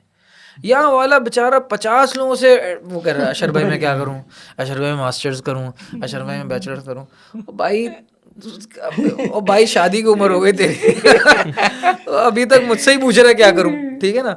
तो ये एक मिजाज है, ये है हकीकत है। हर कोई ना इतने सलाह मशवरे, अरे भाई बाहर वाला बंदा कह रहा है मैंने तुमसे, वो बता रहे भाई ले ले मशवरा, अरे भाई तुम कौन हो। कहीं ना कहीं उसकी आइडेंटिटी भी पुख्ता हो चुकी है उसके अंदर। तो हमें ना अंदर झांकने की ज़रूरत है, हमें अपने अंदर कॉन्फिडेंट होने की ज़रूरत है। अपने आप पर जो अपने वसाइल हैं उसको इस्तेमाल करते हुए इस बात पर यकीन होने की ज़रूरत है कि हम उसके ज़रिए अपने हिस्से का चेंज कर सकते हैं। इस हवाले से आखिरी बात मैं कहूँगा कि हुज़ूर सल्लल्लाहु अलैहि वसल्लम की आपको पता है हदीस है कि अगर क़यामत आ रही हो, तुम देखो कि क़यामत आ चुकी है और तुम एक पौधा लगा रहे हो तो तुम उसको मुकम्मल करो। एग्जैक्टली। अच्छा इस बात ने ना मेरा माइंड खोल दिया, मतलब it was just mind blown जब मैंने ये बात इस तनाजुन में सुनी कि असल में इससे ज़्यादा नाउमीदी की कैफियत क्या हो सकती है क़यामत आने वाली। उस पौधे ने क्या कर लेना है, सही बात है। यानी क़यामत आ गई है, इस पौधे ने आपका यानी इस दुनिया में कोई लम्हा भी इसको नहीं मिलना है, अगला लम्हा भी नहीं इसको मिलना है। मगर आपको पता है कि हमारा दीन हमें ये सिखा रहा है कि नहीं, इसमें भी जो काम आपके करने का है वो आपने पूरे अच्छे तरीके से करना है।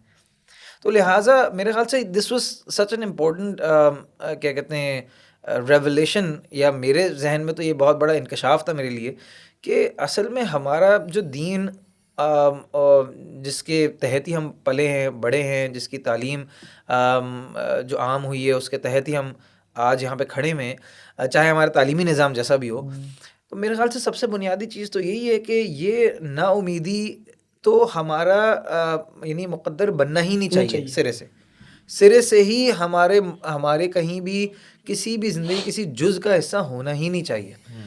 और नाउमीदी जब तक आपके माशरे में रहेगी, जब तक आप ये नहीं समझेंगे कि मैंने जो करने का काम मेरे जो करने का काम था मैंने अच्छे तरीके से करना है और मैंने इसी के बारे में जवाबदेही होनी है मेरी आखिरत में, ठीक है ना। और जवाबदेही अकाउंटेबिलिटी मेरी एफर्ट्स पे है, दुआ पे है, नियत पे है, रिजल्ट्स पे नहीं है। रिजल्ट्स पे नहीं है। और वो रिजल्ट्स आते हैं नहीं आते, हो सकता है कि वो आपकी वही लाइफ में नहीं मुनक़ता है, हो जाए, हो जिस सकता तरह है वो आपकी पौधा लाइफ है, में नहीं है। जिस तरह वो पौधा है कि जो क़यामत के बाद एग्जिस्ट ही नहीं करेगा, कोई रूह एग्जिस्ट नहीं करेगी, उसी तरह हो सकता है आपके एफर्ट्स भी उनका जो रिजल्ट है या समरात है वो मुनक़ता हो जाएं, उसी वक्त वो ख़त्म हो जाएं।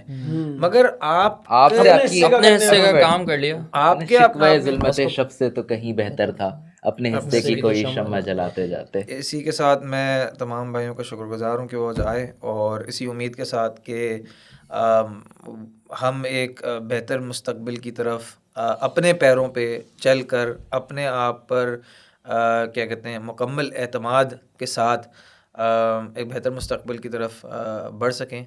और उम्मीद है कि इंशाअल्लाह हम एक जगह 2050 में पाकिस्तान तकरीबन एस्टिमेटेड है 400 million, it will be one of the world's largest populations in the world. इस वक्त we were fifth largest in the world. उम्मीद है कि इंशाअल्लाह जो अगले 30 साल हों, 20 साल हों, वो इंशाअल्लाह एक बेहतरीन राह की तरफ गामज़न होने पे हमें मजबूर करें और हमें रास्ता दिखाएं इंशाअल्लाह।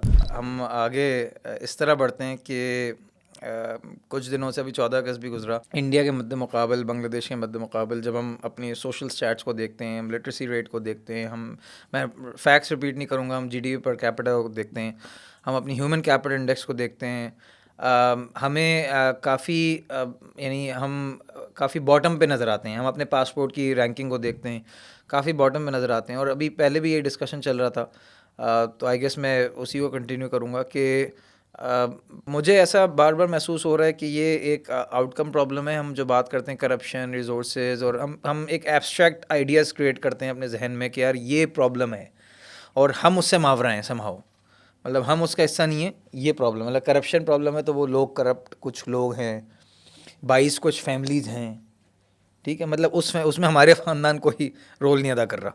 तो अगर ये क्या ये परसेप्शन प्रॉब्लम है या आप लोगों की लिव्ड रियलिटी, हमारे साथ एक डाइवर्स बैकग्राउंड के लोग आज मौजूद हैं, तो क्या, और यूथ मौजूद है प्रेडोमिनेटली, तो क्या ये एक जेन्युइनली लिव्ड रियलिटी का इशू है या एक परसेप्शन का इशू है, जो कि आप समझ लें कि फॉर एग्जांपल कल आपने मीडिया पे अगर काबिज़ हो गए तो ये मसला हल हो जाएगा? अच्छा देखिए, इसमें कुछ बातें हैं जो समझना ज़रूरी है ना। पहली चीज़ तो ये है कि ये सिर्फ परसेप्शन का मसला नहीं है, मसाइल अपनी जगह मौजूद हैं, तो लेकिन साथ में मसाइल मौजूद हैं और कुछ उनकी एक्सप्लॉयटेशन मौजूद है।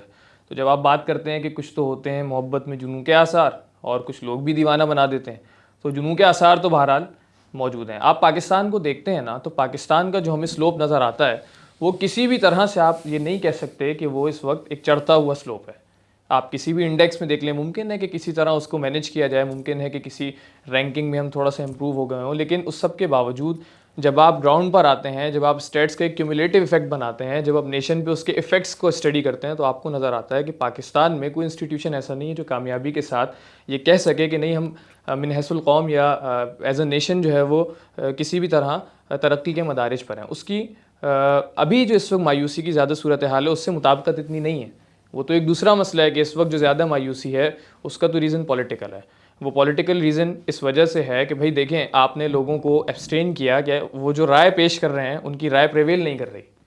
तो आप देखिए ना, 70% या 80% या 90% या 45% या 60% या 70% लोग तो इस बात पे यकीन नहीं रखते ना कि हमारी राय की कोई अहमियत मौजूद है, और उसमें ज़्यादातर यंगस्टर्स हैं।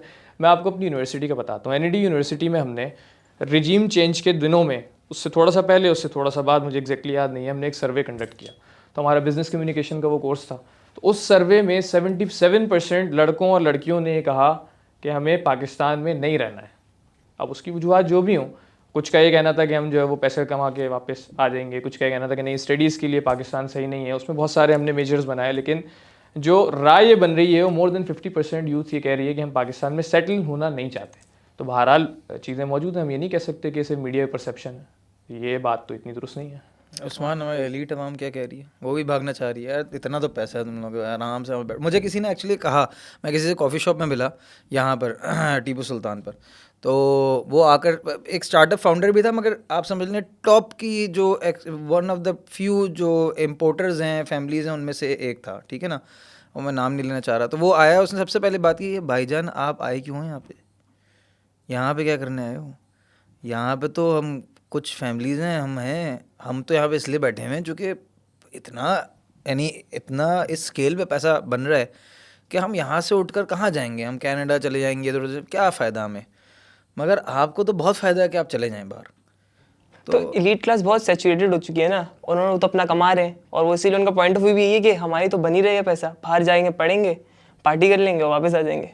तो ये पर्सपेक्टिव तो ये है, बना यानी कि हुआ है। बाहर नहीं जाना है, बाहर जाना है, घूम फिर but कर आ जाना घूम फिर के आ जाना है। ये पर्सपेक्टिव तो है ए के बच्चों में, और इनफैक्ट हमारी एनईडी में जो आवाम है उसमें भी ये कहते हैं मास्टर्स करेंगे, बाहर जाएंगे, पार्टी करेंगे और वापस आ जाएंगे, क्योंकि हमारे बाप का तो यहाँ काम चल ही रहा है, तो हमें कोई प्रॉब्लम ही नहीं तो है। इसका मतलब ये है कि ये एक इकोनॉमिक फिनोमेना है फिर, यानी कि अगर मैं कल आप लोग सब भाइयों के, हम सब के मिनहसुल कौम, अगर इकोनॉमिक हालात सही हो जाएं और हम माशी तौर पे मतलब एक मतलब जनरेटर के बजाय भाई हमारे बिजलियाँ आ रही हों, क्या कहते हैं, टैंकर के बजाय टंकियों में पानी आ रहा हो, गैस आ रही हो वक्त पर, तो क्या ये मतलब हम नहीं जाएंगे बाहर? ये क्या एक इकोनॉमिक फिनोमेना है? इकोनॉमिक फिनोमेना कह सकते हैं, नहीं, लेकिन मायूसी नहीं है, मायूसी उनको नहीं है, लेकिन दूसरी जो बिकॉज आवाम दे है, can afford it. Chicken affords, अगर जैसे जो दूसरी आवाम है जो कि मिडिल क्लास से आ रही हो, मिडिल क्लास के नीचे से आ रही हो, उन्होंने तो ये समझ लिया उनको तो कुछ मिल ही नहीं रहा, नेसेसिटीज़ जो है लाइफ की उनको तो मिल ही नहीं रही, उनके दिमाग में ये बना हुआ है कि नहीं हम बस बाहर भागेंगे और वहाँ जाके सेटल हो जाएंगे।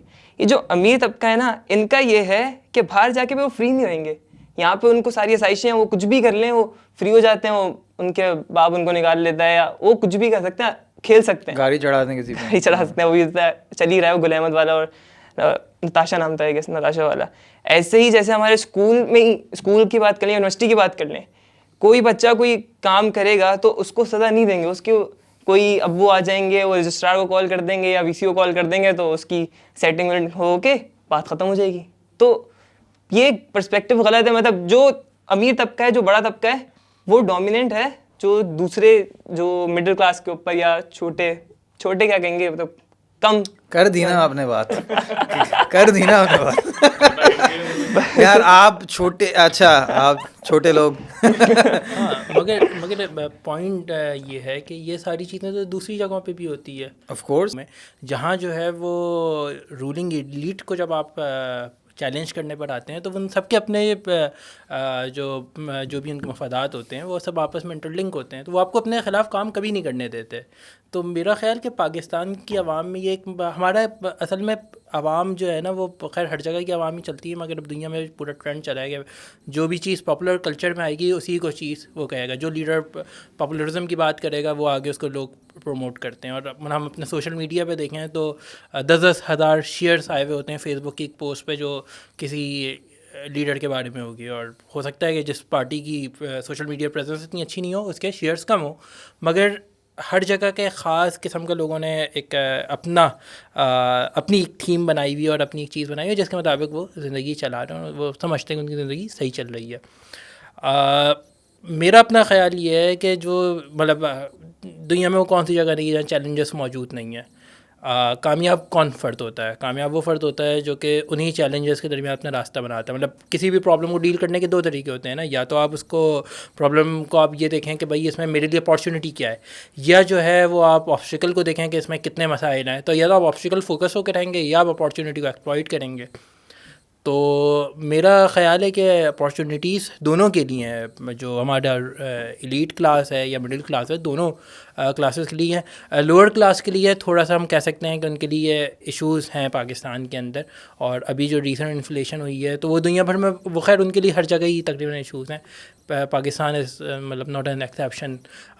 इंडिया के इंडेक्स शायद हमसे कहीं पे बेहतर हो, मगर इंडिया में ये चीज़ बहुत ज़्यादा वो है। अगेन बात जहाँ पर आती है वो यही बात है कि हमारे जिस तरीके से चीज़ों को दिखाया जाता है और जिस तरीके से हमारी ये चीज़ें प्रेजेंट की जाती हैं, तो वो बहुत ज़्यादा एक डूमिंग इफेक्ट क्रिएट करता है यूथ के अंदर कि यार अब तो सब ख़त्म हो गया, अब तो मतलब अब हम मर जाएं तो बेहतर है।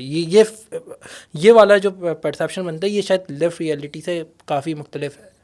अच्छा देखें, इसमें जो मेन चीज़ मैं समझता हूँ ना वो इनसिक्योरिटी है। आप अगर किसी हाँ एग्जैक्टली, ये तो इनसिक्योर नहीं है। हाँ तो इनसिक्योरिटी है ना। अब आप देखें कॉमन पीपल जो है पाकिस्तान के, वो अपने आप को इनसिक्योर क्यों फील कर रहे हैं। आप कराची को ले लेना, 3.5 करोड़ यहाँ लोग रहते हैं, तो आप किसके पास जाएंगे? पता नहीं है। आप किसके पास जाते हैं, वहाँ काम नहीं होता, फिर 10 दूसरे इदारे उसमें इन्वॉल्व होते हैं। फॉर एग्जांपल मुझे सिर्फ एडमिशन लेना है, उसके लिए मैं ये साबित करूँगा कि यानी मेरे बिजली के बिल होंगे और उसमें मेरा डोमिसाइल होगा और उसमें मेरा नॉन पॉलिटिकल एफिडेविट होगा और पता नहीं 10,000 किस्म की चीज़ें होंगी। ये सब तो एक फिंगरप्रिंट पे चीज़ें अवेलेबल हो सकती हैं ना।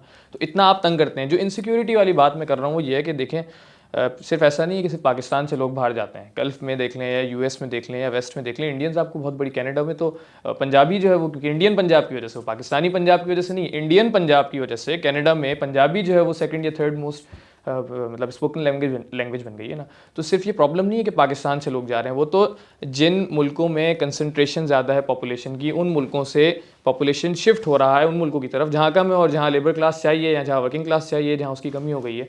तो ये इतना बड़ा मसला नहीं है। जो हालिया पाकिस्तान में बहरान है वो तो जज्बाती किस्म की फ़िज़ा क्रिएट करने का है। तो उसमें तो बहुत सारे इफ़ेक्ट्स लगते हैं और उसकी सबसे बड़ी वजह यही है कि आपने लोगों की राय को जो है वो तस्लीम नहीं किया, एक्सेप्ट नहीं किया है। और लोगों ने, आप देखें कराची में बल्दियाती इंतखाब होता है, जो लोग चाहते हैं उसके मुताबिक उनको बल्दियाती गवर्नमेंट नहीं मिलती। ठीक है, इसी तरह से सूबे सिंध में जिस तरीके से मामलात होते हैं, जो लोग चाहते हैं उसके मुताबिक उनको गवर्नमेंट नहीं। अभी बलूचिस्तान में इतना मसला चल रहा है, तो बलूचिस्तान का भी मसला ये, आप उनसे पॉलिटिकली बात ही नहीं करते ना। आप तो उनके पास जाते ही नहीं, आप डायलॉग नहीं करते, आप इन्फोर्समेंट चाहते हैं। चलो ठीक है, आपको लग रहा था कि मुल्क में जो चीज़ें हैं वो ठीक नहीं चल रही, तो आप टर्म तो पूरा होने देते ना। कौन सा ऐसा वज़ीर आज़म इसने जो है वो अवामी उमंगों के ख़िलाफ़ या अवामी तवक्कुआत के मुताबिक अपनी टर्म पूरी की हो? तो आप तो ये सेंस डिलीवर करने में फ़ेल हो गए हैं कि आप जो है वो लोगों की मर्ज़ी से चलने वाली स्टेट है। तो जो आप बात करते हैं ना कि स्टेट की नाकामी का तस्वुर, देखें एक गवर्नमेंट ख़राब होती है ना, गवर्नमेंट की ख़राबी का तासुर जाता है। 2, 3, 4 कई गवर्नमेंट्स ख़राब होती हैं तो निज़ाम की ख़राबी का तस्वुर जाता है। लेकिन अगर हर गवर्नमेंट नाकाम हो रही है तो इसका मतलब तो आपकी रियासत फ़ेल हो रही है। तो उसमें तो आपको फंडामेंटल्स पे बात करनी पड़ेगी। फ़िलहाल जो ज़्यादा जो मसला मौजूद है वो उसकी वजह यही है कि आपने लोगों की राय पर अपनी राय मुसल्लत की है, और वो लोगों की बहुत बड़ी तादाद थी जो राय के फेवर में थी ना। वो लोग भी थे जो पलट गए थे, वो दोबारा जो है वो उस राय के फेवर में चले गए थे। तो आपने मतलब पहले दबाया और दबाने के बाद ये भरम कराया कि भाई देखो हम तो दबा भी सकते नहीं, मगर इससे इस बात का क्या ताल्लुक है कि यूएई में गैस के बड़े रिजर्व्स निकले, पाकिस्तान में भी गैस के बहुत बड़े रिजर्व्स निकले। हमने, यूएई ने उस पर, सॉरी मिडल ईस्ट ने उस पर, उसकी बेसिस पे अपने आप को एक बहुत बड़ी मतलब सुपर पावर डिक्लेयर करवा दिया, ठीक है ना। एक रीजनल पॉलिटिक्स में अपना एक पूरा मकाम खड़ा करवा दिया। हमने सीएनजी के टैंक भरे, हमने फ्री की गैस घरों में डालना शुरू कर दी। इंडस्ट्रियलाइजेशन उस स्केल पे नहीं कर पाए, कहीं मगर उस स्केल पे नहीं कर पाए। तो परसेप्शन तो एक चीज़ है, हमारे अंदर एक मतलब यानी वो जो एहसासियाँ क्रिएट कर रहा है, जो आपने पूरी बात की इनसिक्योरिटी की, बट कहीं ना कहीं एक लैक ऑफ प्लानिंग तो आपको हर लेवल पे नज़र आती उसकी है। रीज़न है वो, देखिए चीज़ें एसोसिएटेड होती हैं ना। आप किस बुनियाद पे प्लानिंग करेंगे जब आपके पास प्लानिंग का मैंडेट ही नहीं है? अंदर तो आपको ही पता है ना आप हारे में, अंदर तो आपको पता, आपको कोई चाहता नहीं, आप अनवांटेड चाइल्ड हैं जिस तरह कहा जाता है ना कि मिडिल क्लास में जो दरमियाना होता है। तो आपको तो पता है अंदर से, आप इसको तस्लीम करते हैं कि आप हर जगह हार गए। आपने फॉर्म्स चेंज किए ना, वो 45, 47 वाला, तो आपको तो सब पता है। आपने 13 को 113 और 2 लाख को जो 2000 किए। तो आप अपने आप को खुद ही इस लायक नहीं समझते कि आप जब आप प्लानिंग के लिए बैठते हैं। एक ज़माने में हमारे साथ क्या मसला था, हम इंडिया के साथ बात करते थे, इंडिया कहता था किससे बात करें। तो हर कोई आपसे जब कहना शुरू हो जाएगा कि आप हम किससे बात करें, तो आप तो स्टेक होल्डर ही नहीं बचे ना। फिर आप क्या करते हैं? आप खांचेबाजी करते हैं। आप छोटी छोटे फेवर्स ज़ात के लिए, इदारों के लिए, कौम के लिए, ख़ानदान के लिए, ये आप अलग कर लेते हैं। और फिर बाकी, कौम से मुराद मेरी पाकिस्तानी कौम नहीं है, कौम से मुराद वो जो आप जो यानी कास्ट सिस्टम है उसके लिए कर लेते हैं। और फिर बाकी आवाम जो रुलते हैं। मगर हमजा एक ब्लेम डिफ्लेक्शन भी तो हमारे यहाँ एक बड़ा हिस्सा है ना, कि हम कहते हैं कि ये मसले इसलिए जो कि आईएमएफ ने हमें यरगमाल बना लिया है, या पॉलिटिशियंस ये कहते हैं कि यार वो क्या कहते हैं, जुडिशरी और इस्टेब्लिशमेंट ने हमें यरगमाल बनाया हुआ है. There is this deflection that keeps going, ये पासिंग द पार्सल वाली एक क्या कहते हैं, बाउंस द बॉल है कि इसके कोर्ट में डालो, मेरे कोर्ट में डालो. इसके एलीट कहता है कि यार ये अवामी ऐसी है कि डंडे के लायक है, ठीक है ना. अवाम कहती है कि यार ये तो एलीट का सारा किया करा है. सो द थिंग इज़, आपको कितना लगता है in your lived reality, again चूँकि हम एब्स्ट्रैक्ट्स में बात नहीं करना चाह रहा, in your lived reality fundamental issue क्या ये एक अंडरस्टैंडिंग है, या वाकई में फंडामेंटली हमें कोई, यानी फॉर एग्जांपल एक तबका ज़िम्मेदार है इसके लिए, या ये एक जस्ट एक यानी अक्रॉस द बोर्ड एक रिस्पॉन्सिबिलिटी होल्ड करने वाली बात है, मगर हम कर नहीं रहे, एंड इट्स जस्ट पब्लिक की आंखों में धूल झोंकना एक दूसरे को ब्लेम कर, जबकि हम खुद वो नहीं होता, वो शोबिज़ में अब फड्डे कर रहे हैं, उसके बाद पीछे आकर आप सभी चाय पी रहे हैं, या असेंबली में जो चलता है आपको पता है पीछे क्या होता है. देखिए वो वाली बात तो सही है आपकी कि जो है वो एक ब्लेम गेम चलता है, हमारे यहाँ सारी चीज़ें होती हैं, मगर ये सारी चीज़ें वो हैं कि जो दुनिया में हर जगह होती है. और दुनिया के अंदर चीज़ ये है कि आवाम की तो कहीं पे भी कोई बात नहीं सुनी जाती. आवाम के लिए गवर्नमेंट्स काम ज़रूर करती हैं, रियासत काम ज़रूर करती है, मगर ये वाला भी एक मतलब एक परसेप्शन ही है ना कि आवाम की मर्ज़ी से हुकूमत बनती है. मतलब हमें बहुत अच्छे से पता है कि जो डीप स्टेट होती है वो दुनिया के हर मुल्क में होती है, और वो हर जगह का एक सिक्योरिटी स्फीयर है, उसकी एक नेशनल इंटरेस्ट होते हैं कंट्री की, जिसको सेफ गार्ड करने के लिए वो डीप स्टेट किसी भी हद तक जाती है. यूएस में असैसिनेट हुए हैं प्रेसिडेंट. और अच्छा हमारे यहाँ बेसिकली परसेप्शन ये कि अभी मतलब रिसेंटली बहुत ज़्यादा बनाया गया है कि भाई क्योंकि वो मुझे एक बंदा पसंद था, तो उस बंदे की खातिर मैंने ये कहा कि भाई जो पूरी मेरी, और उस बंदे को उससे पहले डीप स्टेट ही लेकर आई थी, तो अब मैंने कहा चूँकि वो बंदा नहीं रहा तो अब मुझे ये डीप स्टेट भी पसंद नहीं है. हम लोग कराची में रहते हैं. कराची पूरे पाकिस्तान से तकरीबन एक बहुत अलग ही दुनिया में रहता है. मतलब हमारे यहाँ कराची में जो मसाइल हैं वो मसाइल हैं जो लाहौर इस्लामाबाद वाले सोच भी नहीं सकते. हम बार बार जिस चीज़ को डिस्कस करते हैं ये डिस्कस करते हैं कि हमारे पास पानी नलके में नहीं आता है, टैंकर्स में आता है. वो टैंकर आपके पास महीने का अगर आप करें तो 20-25 हज़ार का एक आम जो मिडिल क्लास एरिया है कराची का, गुलशन इकबाल के गुलिस्तान जौहर, उन जगहों पे इतने का पड़ जाता है. डिफेंस वगैरह में 50-60 हज़ार तक चला जाता है. सड़कें हो गई. मतलब आप हमें पता है कि अभी जो अगर हम यहाँ से जाएंगे तो 10 मीटर के बाद जो है वो रोड से के मिडिल में गड्ढा होगा, उसके आगे जाएंगे तो 5 मीटर पे जो है लेफ़्ट साइड पे होगा, उससे आगे जाएंगे तो 3 मीटर पे हमें मिलेगा. मतलब हमें 20 मीटर में 3 गड्ढे मिलते हैं. कराची में आम बात है. और वो गड्ढे माशाल्लाह कोई ऐसा नहीं होता, पोथोल कोई ऐसे नहीं होता कि आपको बस गाड़ी स्लो करनी पड़े. वो आपको गाड़ी स्लो करनी पड़ती है, उसके बाद आपको उसके व्हील्स मोड़ने पड़ते हैं, पूरे स्टेटिंग घुमा के आप गाड़ी गुजारते हैं, और उस दौरान कोई भाई साहब आ जाए बाइक के ऊपर आपसे आपकी चीज़ें लेने तो आपको देनी पड़ती हैं, वरना फिर आप अपनी जान देते हैं. मतलब कराची के अंदर जो समरी ये है कि आपको या तो जहनी सुकून देना पड़ता है या अपनी जान देनी पड़ती है. ये इशूज़ हैं आपके. मगर इन सब के बावजूद कहीं ना कहीं इसी में हम देखते हैं कि मतलब बहुत काबिल लोग भी पैदा हुए और उन्होंने काम किया. अच्छा एक अजीब सी टेंशन सी क्रिएट हुई हुई इस वक्त यूथ में. सब चाहते हैं कि बस चीज़ आज ही के दिन आज ही सही हो, और आज ही के दिन भी नहीं, आज ही के सेकंड अभी सही हो जाए कि मैं मतलब सो के उठने की ज़रूरत मुझे नहीं पड़े, मैं आके बंद करूँ और खोलूँ तो सब सही हो जाए. चीज़ें दुनिया में ऐसे कहीं भी सही नहीं होती. जिसको मतलब हम रेवोल्यूशंस भी कहते हैं, तो दुनिया में जितने रेवोल्यूशंस आए हम उंगलियों पे गिन सकते हैं ना. हालात तो हर जगह के ख़राब थे. मतलब लिबरलिज्म की बढ़त आप फ्रेंच रेवोल्यूशन के साथ एसोसिएट करते हैं, मगर बेसिकली जो लिबरलिज्म की बढ़ती है उसके पीछे पूरा एक सिनेरियो था 300-400 सालों का. मतलब 3-4 सेंचुरीज ऐसी गुजर रही हैं जिसको मिडिल एजेस हम कहते हैं हिस्ट्री के अंदर. तो वो यूरोप जिस तरीके गुजर रहा था, उसके बाद वो एक नेचुरल फिनोमेना था जो अकर हुआ फ्रेंच रेवोल्यूशन की सूरत में. या जो है वो ईरानियन रेवोल्यूशन को अगर आप कोई यहाँ पे इस्लाम पसंद बैठ के बात कर रहा हो तो ईरानियन रेवोल्यूशन की बात करें तो पूरे फिनोमेना है ना कि भाई पूरी दुनिया में लोग अप्रेस हो रहा था, ये हो रहा था. उस दौरान जो है वो एक जगह से वही, या जो भी मतलब आप किसी भी रेवोल्यूशन की बात करें, कौमें तब्दील होती हैं एवोल्यूशन के ज़रिए. और अच्छी बात यह है कि पाकिस्तान में हम जिन इन चीज़ों को जो भी हम डिस्कशन में ला रहे हैं वो बेसिकली वो चीज़ें हैं कि जो मतलब हम चीज़ें हल्की आँच पे पक रही है. तो वो इंशाल्लाह ताला, और हम देखना बहुत छोटे छोटे इनिशिएटिव्स ऐसे हैं जो अपने सर्कल ऑफ इन्फ्लुएंस के अंदर कुछ ना कुछ तब्दीली ला रहे हैं. तो इंशाल्लाह ताला चीज़ें बेहतर होंगी. टाइम लगेगा, हो सकता है शायद हमारी ज़िंदगी में तब्दीली ना आए, मगर इंशाल्लाह कभी तो आएगी. 2050 तक हम लोग 400 मिलियन के करीब पहुंच जाएंगे, estimates are, and will be one of the larger nations in the world. And I think अगर आप यूथ बल्ज में देखेंगे तो हम, आई थिंक ये यूथ बल्ज कम नहीं होगा ये बढ़ता चला जाएगा, मेंटेन रहेगा।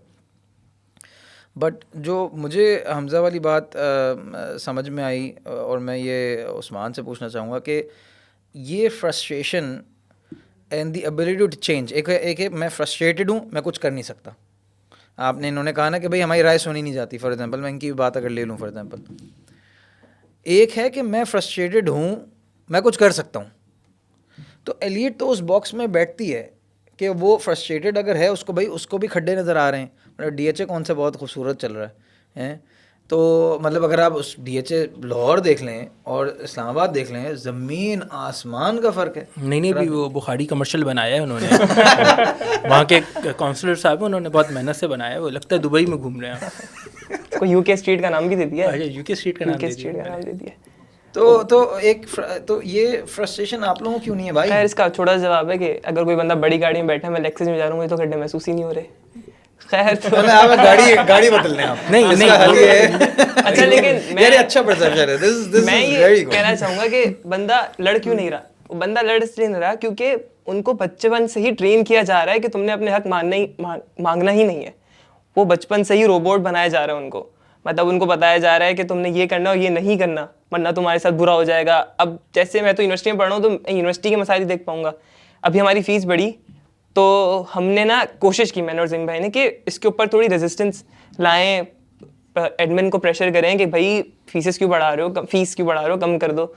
तो बच्चे सोशल मीडिया पे तो बड़ा हाँ हम आएंगे हम आएंगे हम आएंगे, हम उस पॉइंट पे पहुंचे, हम दोनों अकेले खड़े हैं, कोई आया ही नहीं। हम फिर मैसेज कर रहे हैं कि क्यों नहीं आ रहे, वो हमारी क्लास थी। तो भाई आपने रजिस्ट्रेशन करनी ही है कि आपने क्लास छोड़नी है ना, तो वरना नहीं शो कॉज लग जाएगा, हम डर जाएंगे। हम दोनों को शो कॉज भी लगा, हमने उसकी भी पूरी मजम्मत की कि भाई गलत किया है तो गलत करेंगे, लेकिन बच्चों के अंदर वही नहीं है, रेजिस्टेंस की सोच ही नहीं है, वो डर जाते हैं, वो डर के बैठ जाते हैं।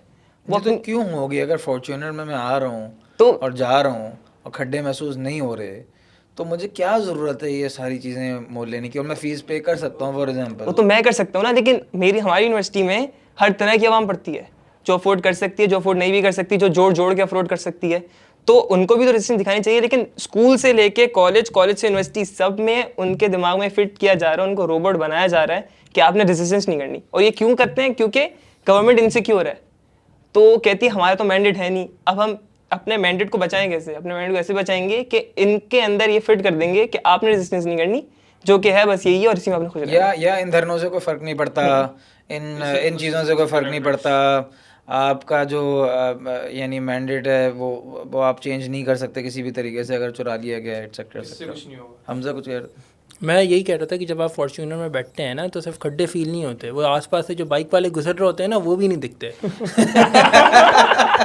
नहीं वो फॉर्च्यूनर का नहीं है, वो मेरे ख्याल से लैंड क्रूजर का मसला है। वो देखो सबका है, वो आप चाहे वीगो में बैठो ना, वो काले में बैठे या सफ़ेद में बैठे, नहीं वीगो तो सस्ती फील है, अलग वीगो तो 30 लाख मिल जाती है आपको। मिल तो जाती है, मगर पिक एंड ड्रॉप भी देती है आजकल भी ये चीजें भी सवाल ही नहीं है। मगर आपको बंदा नहीं दिखता उसके बाद, तो आप वो बैठ जाओ। अच्छा देखिए, बात जो फ्रस्ट्रेशन की है ना, वो बंदा frustration- इसलिए नहीं दिखता, वो टिंटेड शीशे होता है ना, थोड़ी मुश्किल होती है हमें। तो वो जो फ्रस्ट्रेशन है ना, वो एक दिन की नहीं है। आप देखें जो कौमें होती हैं वो अपने नेशनल हीरोज़ को सेलिब्रेट करती हैं, ठीक है।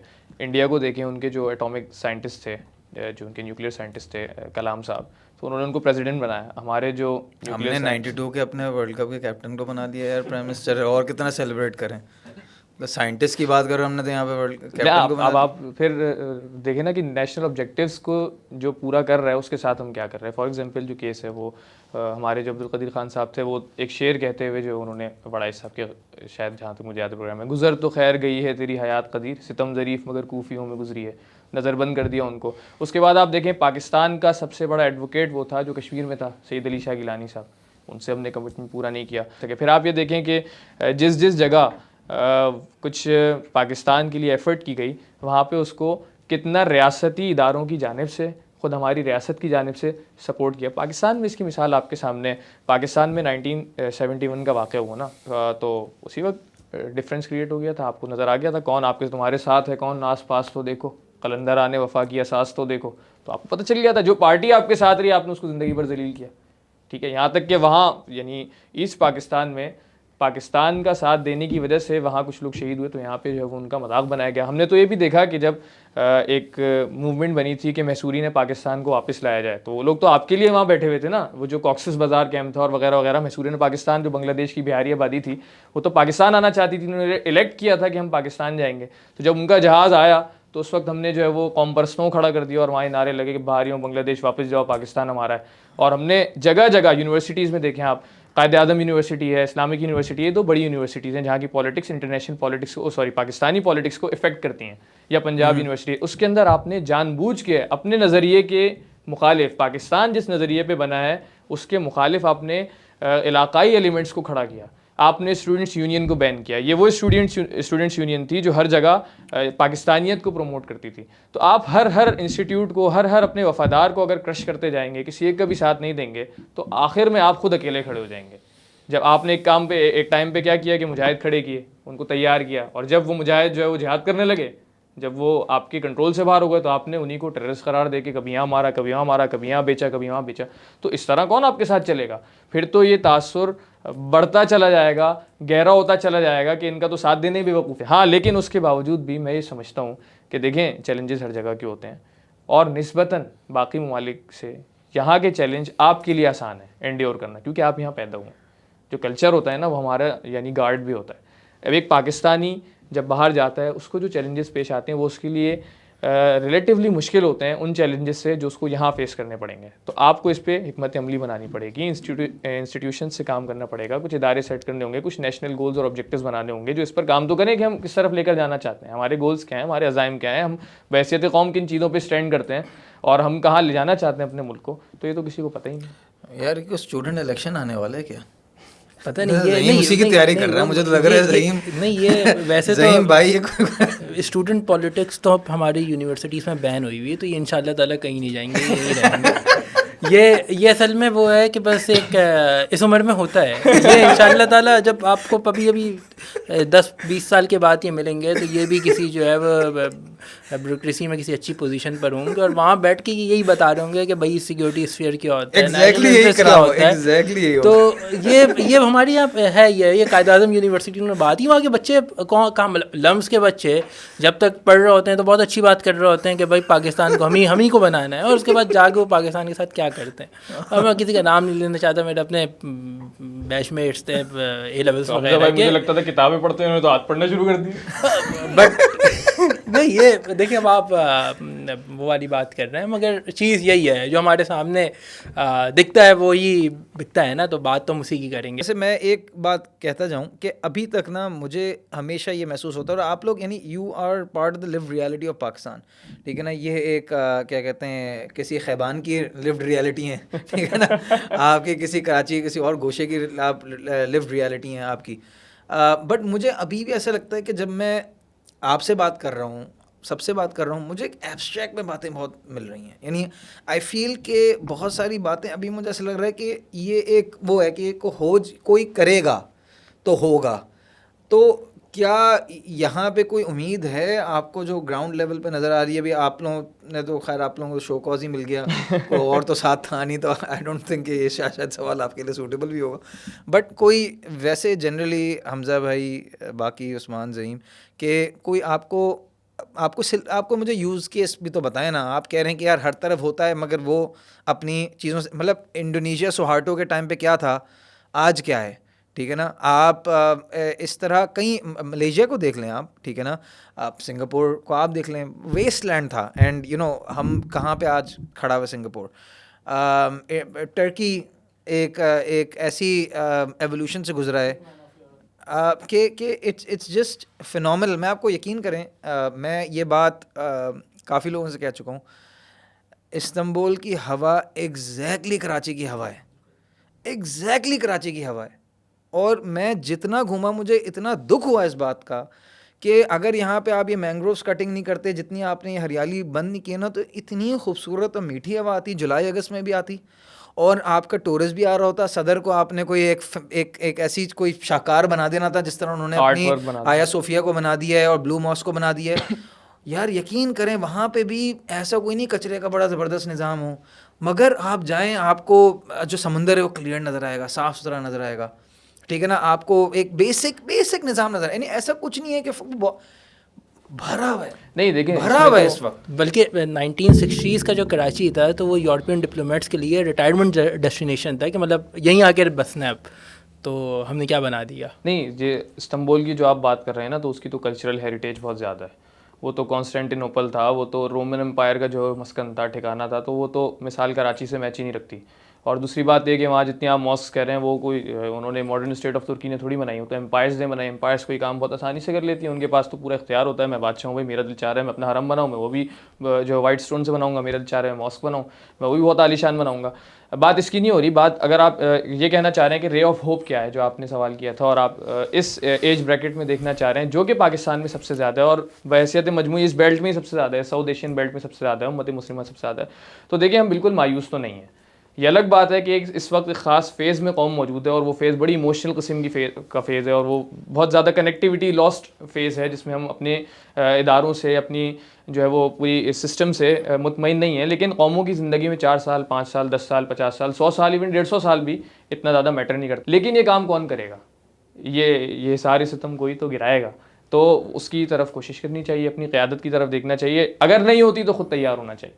जो हमारी एक्सपेक्टेशन बड़ों से थी, ठीक है, वो उसमें इतना अच्छी तरीके से पूरा नहीं उतरे, शायद हमने उनको फेल किया हो, हमने उनको अच्छी ऑडियंस नहीं दी हो, हमने ये नहीं तय किया हो कि हमें किसको फॉलो करना चाहिए, अच्छे बड़ों को ज़ाया कर दिया और बुरे बड़ों की पैरवी कर ली हो।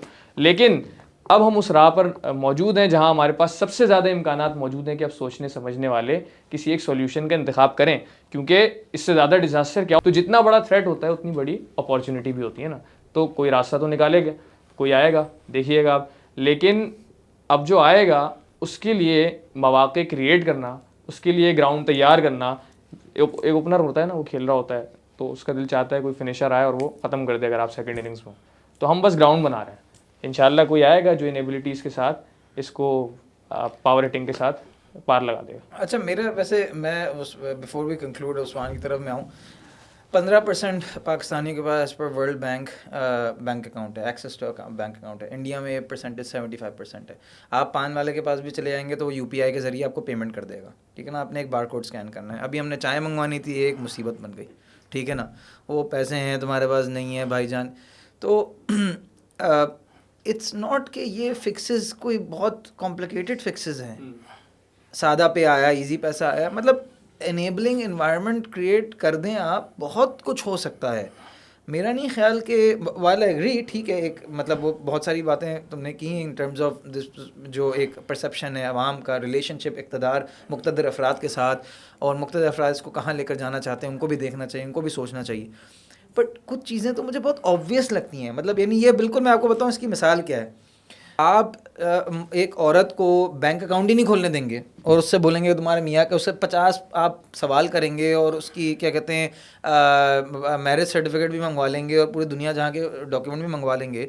तो ये it's something very simple, it's not, मतलब एक इसका क्या ताल्लुक है एक मुक़्तदर हल्के से।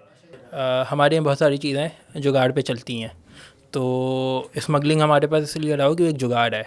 ये जो जिन चीज़ों की आपने बात की, इनेबलिंग इन्वायरमेंट लाने की, वो हमारे पास इसलिए नहीं होती क्योंकि बाकी सारी चीज़ें जुगाड़ में चल रही। मतलब जो हमारी ब्लैक इकोनॉमी पाकिस्तान की शायद सबसे बड़ी जुगाड़ है, जो जितनी हमारी वाइट 60% इनफॉर्मल इकोनॉमी, इनफॉर्मल कहूँगा। हाँ चलो इनफॉर्मल कह लें आप उसको, मतलब to use to sugar coated ना, मतलब तो मगर काफ़ी हद तक हमारे मुल्क को इस चीज़ ने कई जगहों पे सहारा भी दिया। कोविड के अंदर, उससे पहले भी जब आपके ऊपर बैन लग गया था, इसके बाद जब आपने न्यूक्लियर टेस्ट किया था, तो कई चीज़ों में तो उसके अंदर एक as a Pakistan security state है, हमें ये बात माननी पड़ेगी। और उसके नतीजे में ये राय बनी है जो हमारे लोग हैं कि मुल्क चलाने वाले लोग जो हैं कि ऐसे ही चलने दो तो जबकि यूएस भी एक सिक्योरिटी स्टेट है, मतलब यूएस भी आज अपने जो इक़्तिदार है उसने अपना जो जमाया हुआ है वो एक सर्टन वो दुनिया की मगर इसका मतलब सिलिकॉन वैली एग्जिस्ट नहीं करती। वो दुनिया की सबसे बड़ी सिक्योरिटी स्टेट है, वो चीज़ों को मैनेज कर रही है नहीं, मगर उसके बैकग्राउंड में तो चल रही है ना चीज़ें, एक सिस्टम तो चल रहा है ना, वो चल रहा है। हम इतनी बड़ी सिक्योरिटी स्टेट नहीं है,